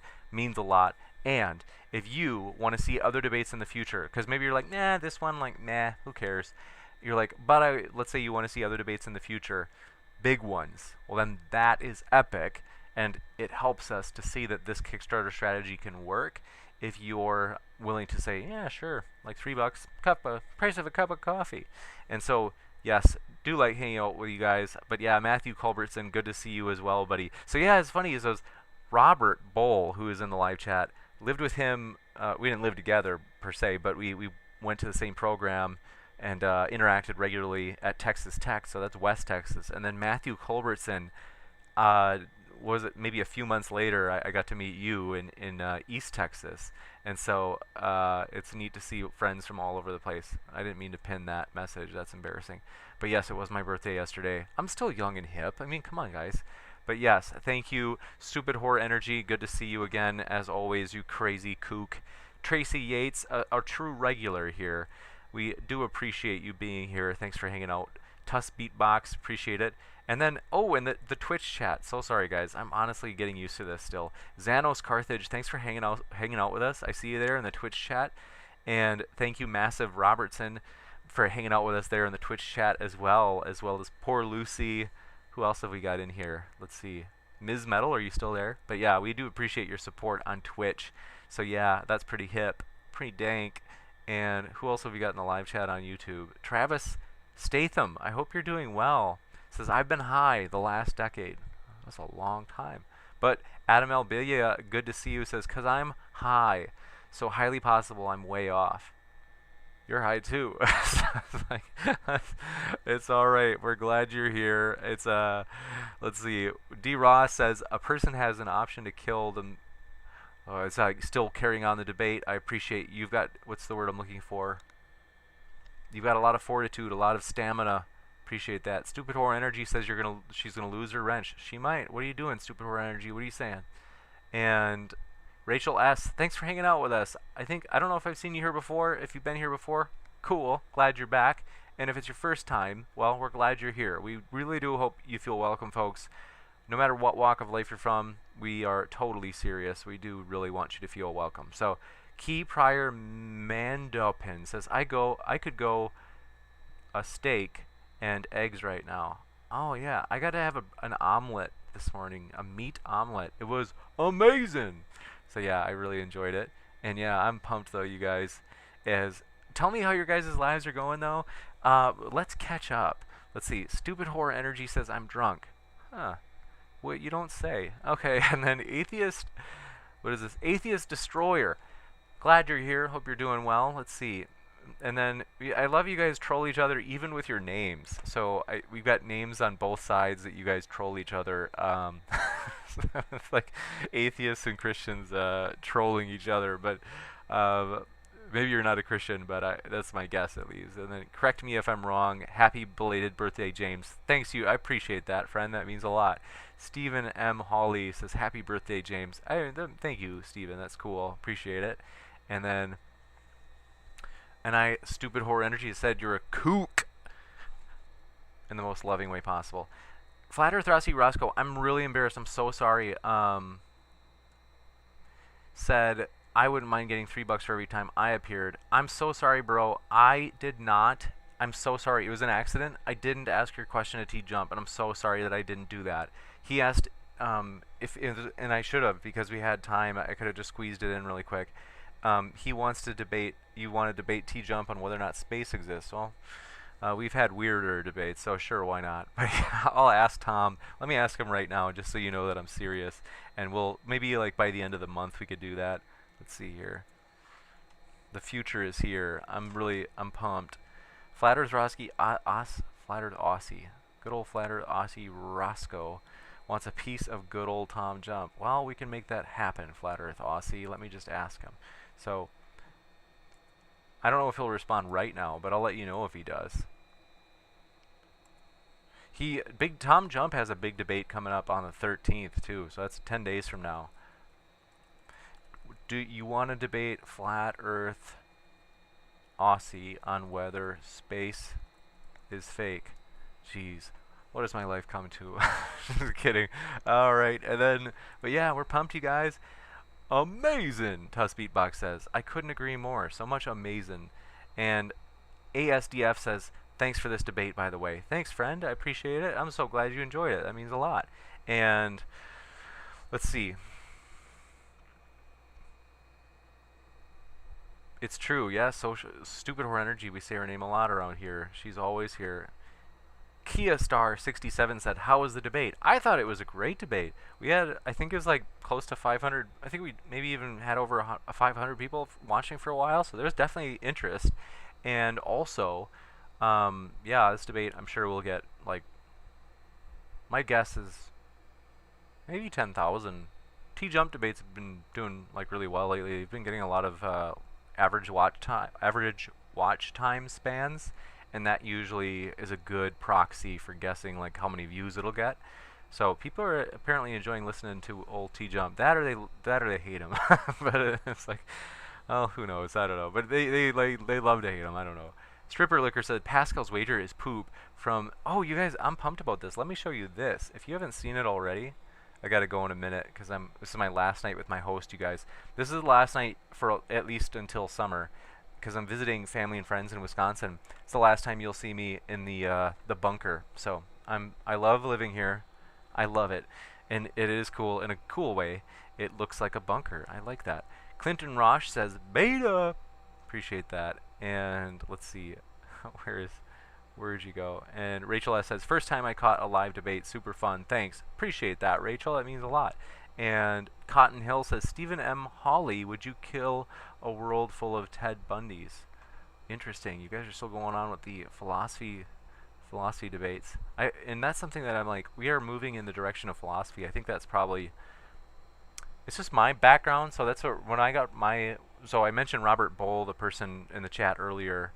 That's my background, is we got our master's in philosophy at Texas Tech, and so that's like where the channel is like moving probably more toward philosophy, especially now that the election's done. I think people, I don't know, what do you guys think?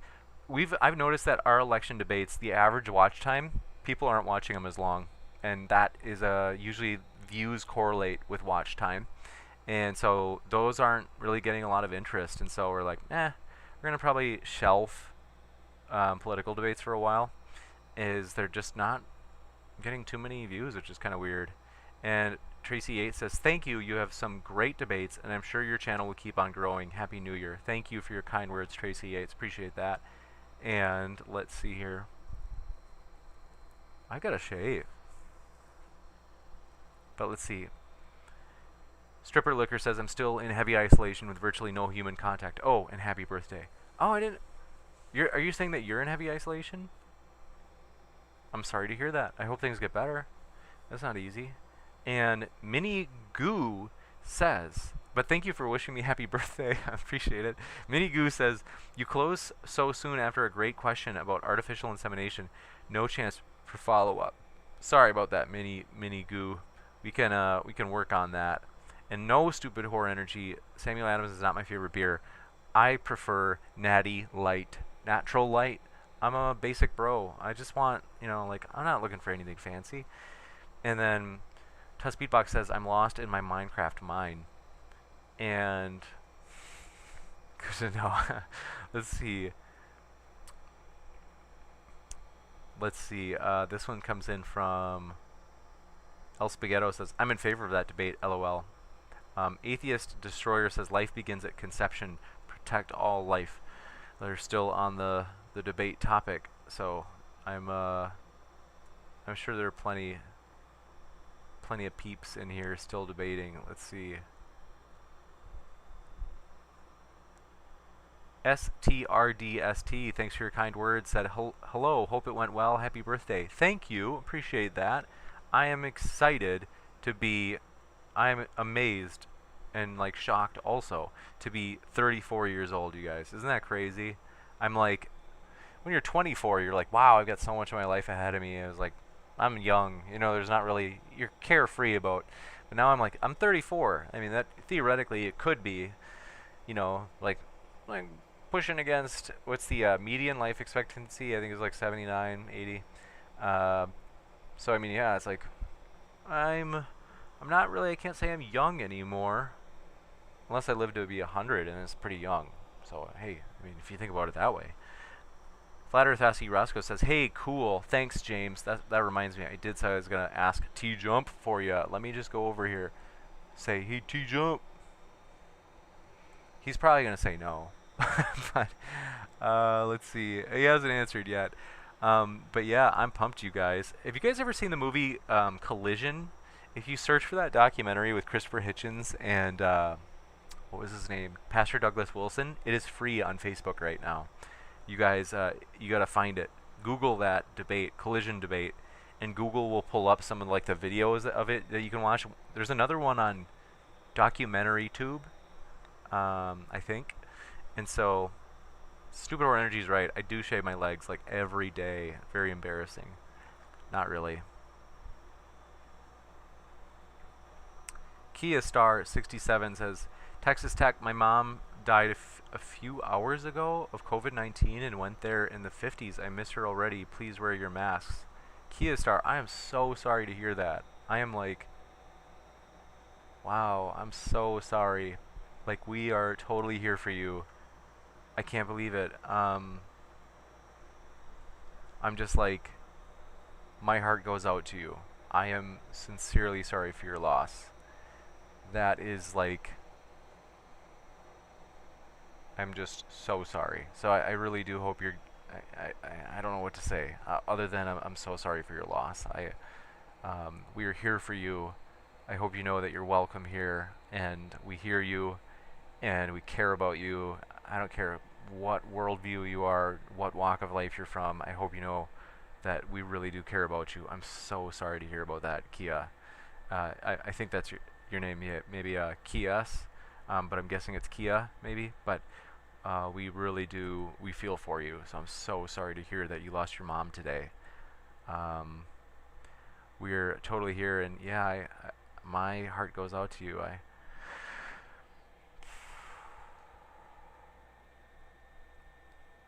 I really do. My hope has always been that this channel could be a place of community for everybody. You know, like no matter what walk of life you're from, there's something we can agree on. No matter what worldview everybody is here, is that we could say, hey, we are here for you, and so we're so sorry for that. And yeah, whether you be Christian, atheist, and all the strange creatures in between, we do hope you're welcome here, though. We hope you feel welcome, because you are welcome. And Robert Bull, an old, I think maybe Robert was maybe more agnostic, if I remember right, Robert. You can correct me if I'm wrong. Robert says, seriously, the philosophy days were literally awesome. P.S. Happy birthday. They were awesome, and thank you for your happy birthday wish. And that is kind of you. And let's see. Kia Star 67 says, I'm so sorry to, yeah, said, I miss her already, but when you're alone it is hard. Stay busy. Thanks. Yeah, I just, I couldn't agree that must be hard when you're alone. So I hope that you, like, have plenty of community and support. If anybody, and I mean this is like for real, like, I've always put I don't know, maybe my email is not actually, is it in the description? Let me check. I meant to put it, because I always put at the bottom that if you ever have a hard day and just want to talk, or if you want someone to pray for you, yeah, my email is in there, and I'm happy to be there for anybody, no matter what walk of life you're from. Like, I hope that despite the kind of the almost inevitable tribalistic, I hate to say that, but it's kind of true, kind of tribalistic nature of the channel here, because it's a debate channel. I mean, what do you know, it's always going to be like a rumble in the jungle. But I hope, though, that everybody would feel welcome, that it'd be a community, that people would know I'm very serious about, no matter what walk of life you're from. Feel free to email me at moderndaydebate@gmail.com. So pretty easy to remember, I hope. If you would just like want to talk, or if there's any way I can make people's lives a little bit, if I could make your day a little bit easier, like, please do let me know that. And so we do appreciate you guys. And let's see. Yes, El Spaghetto, I will ask TJump about whether or not space exists with Flat Earth Aussie. Rachel S. says, turning 34 this year too. We are young until 40, then I'm putting a fork in it. Putting a fork in it as in, you're like giving up on the, like, believing you're young. Appreciate that. Yeah, it's like, yeah, it is kind of crazy, or it's like I mean, I feel pretty good, though. Once in a while I get like maybe couple more aches and pains, maybe, but I would say it's like overall, I feel pretty energetic, pretty excited, pretty optimistic, and said, Stupid or Energy said, James, I have a feeling you would thoroughly enjoy Game Change, a docu movie about the rise of Sarah Palin. I don't know, maybe. I mean, like what? I never said I was a Sarah Palin fan. I got nothing against her, but I don't really know much about her. Let's see. But yeah.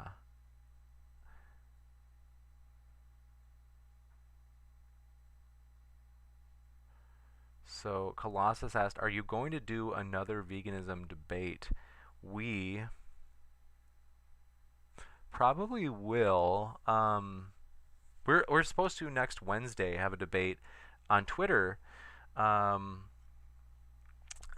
Someone was like talking smack to Vegan Gains, and Vegan Gains agreed. He's like, "Sure, I'll debate you." And Vegan Gains even agreed to the date and the time that I suggested, but the other person hasn't responded yet. So that's a possible new veganism debate coming up that we're hoping to host. That would be really fun.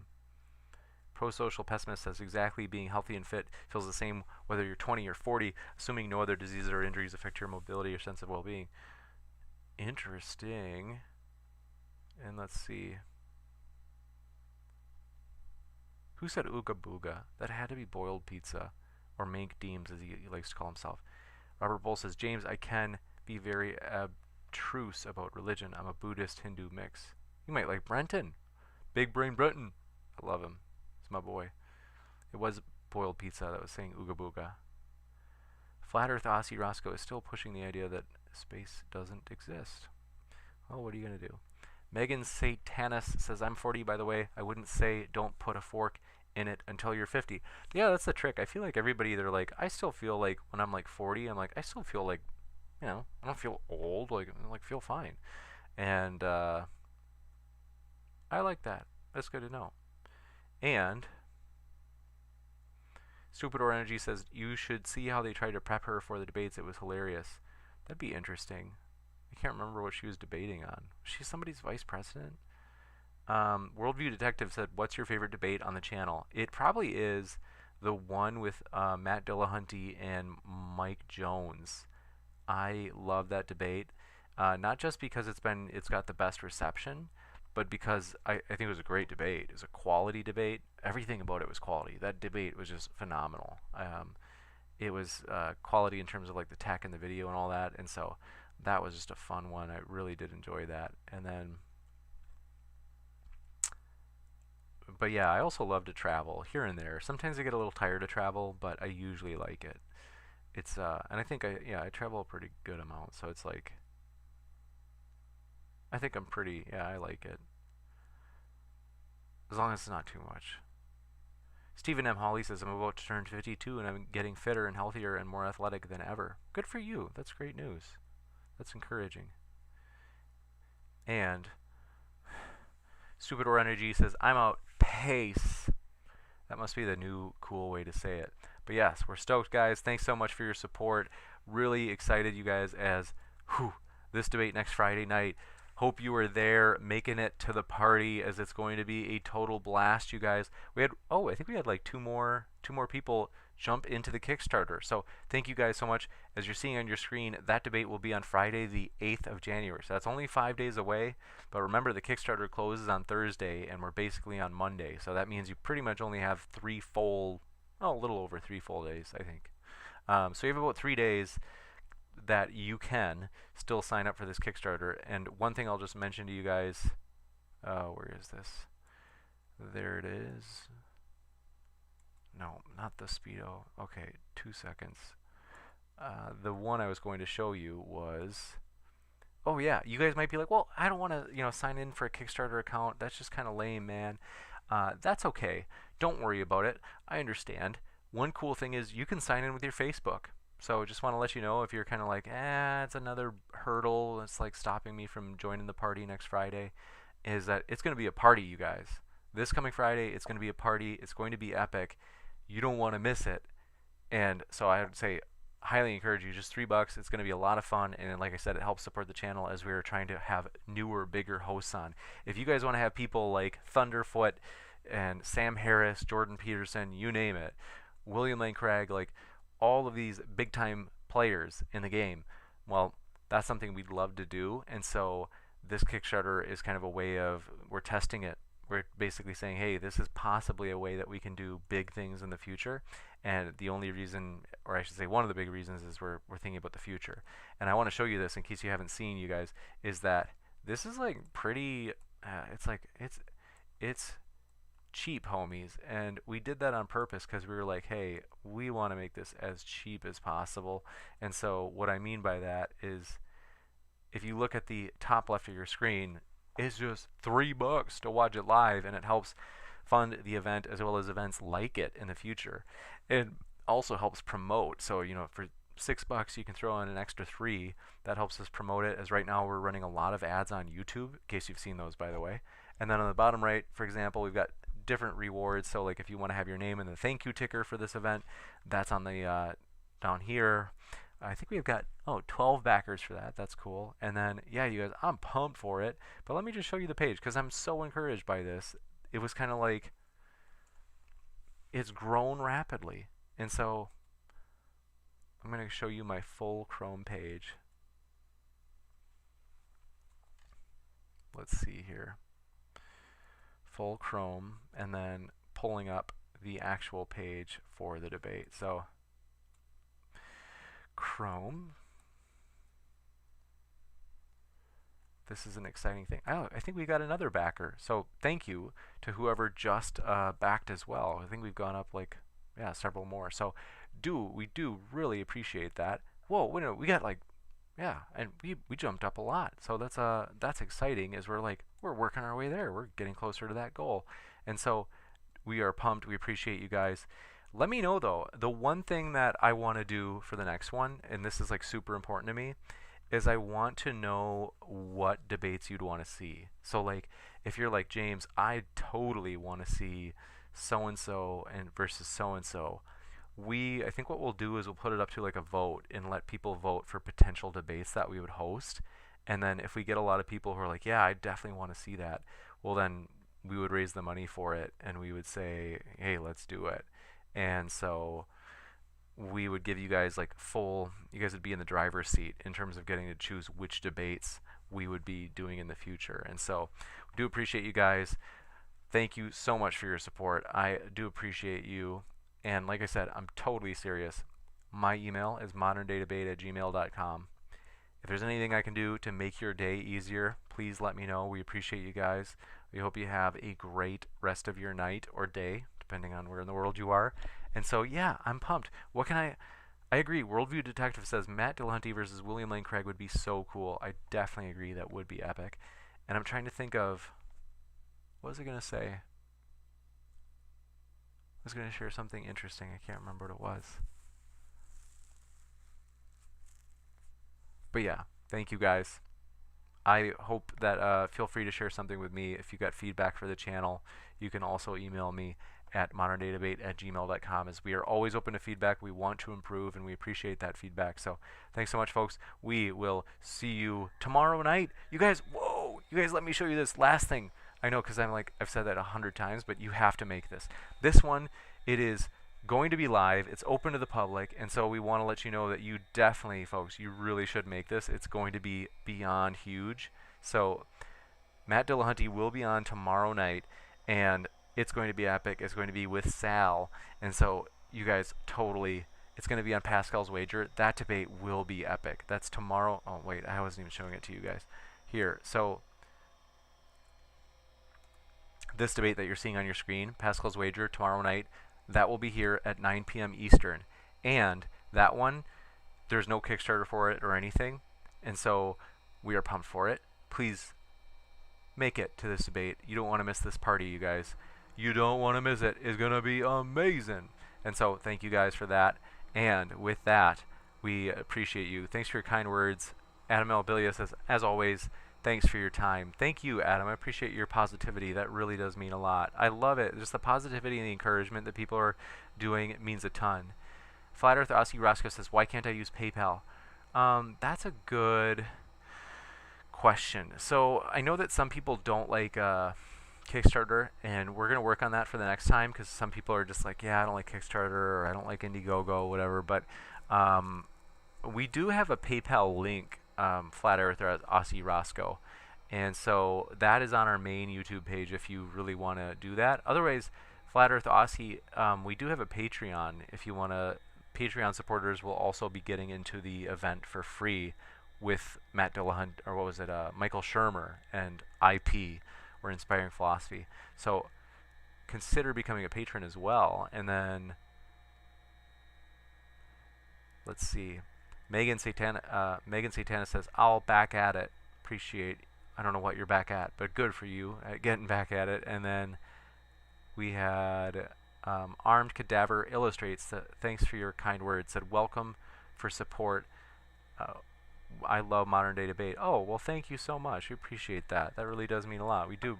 Your support means a lot. And I'm super encouraged by that. One cool thing is Matt Dillahunty versus Hulk Hogan. We can try for that. That would be epic. But yeah, I do appreciate your positivity, you guys. It means a lot. Pro Social Pessimist says, what time? Tomorrow it's at 9 p.m. Eastern Standard Time. Robert Bull says, James, sounds like you're winding down. So if so, peace out. Thank you. I am winding down. I'll be jumping off in just a few minutes. Flatterthachi Resco says, I prefer PayPal because I don't have to re-enter my entire credit card details every time. One click is easier than 50. Yeah, I don't know. I mean, like,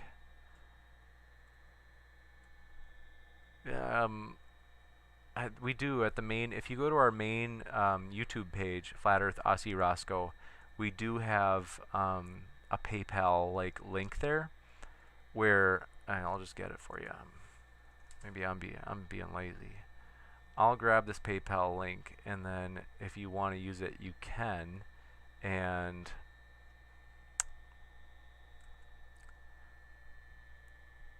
but yeah, we are pumped. And oh, okay. Megan Satana says, I meant I'm backing the Kickstarter event. Oh, well, thank you, Megan Satanis. I appreciate that.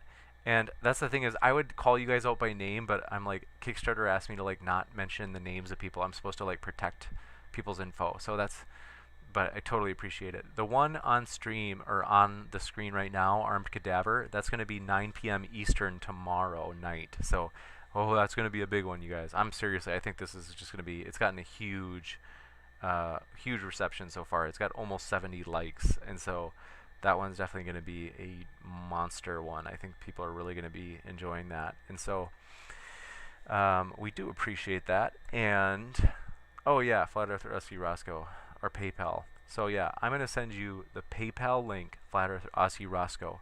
I'm going to put it in the live chat right now. I don't know if we can receive PayPal donations right now, because I think that we triggered PayPal somehow, but I mean, it wasn't even that bad.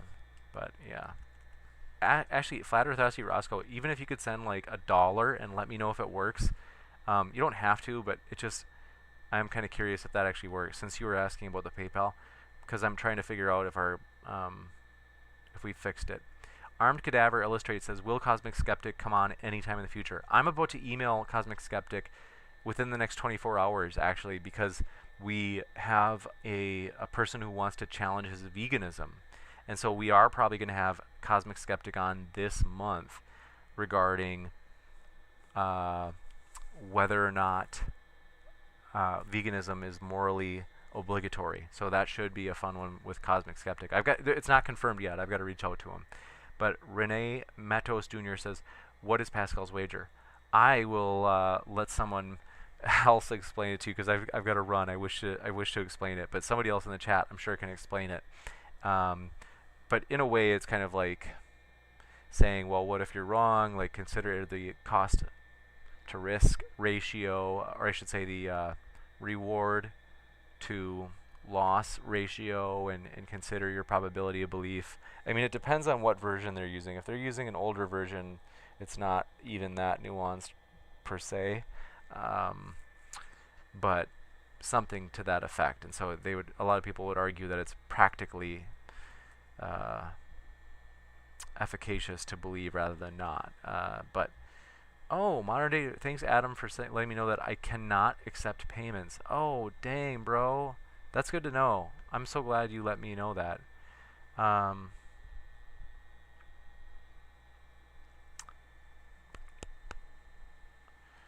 Adam Elvilia said he could not get it to work. So Flat Earth Husky Roscoe, I'm guessing you also could not get it to work. I'm sorry about that.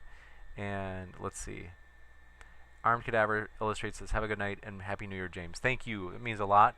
You as well. I really do appreciate that, Armed Cadaver. And so, thanks, guys. Hope you guys have a great rest of your night or day, depending on where you are. And we look forward to seeing you tomorrow night at 9 p.m. Eastern. Oh, this debate is going to be a huge one, you guys. Honestly, it's going to be off the charts. So I'm excited for it.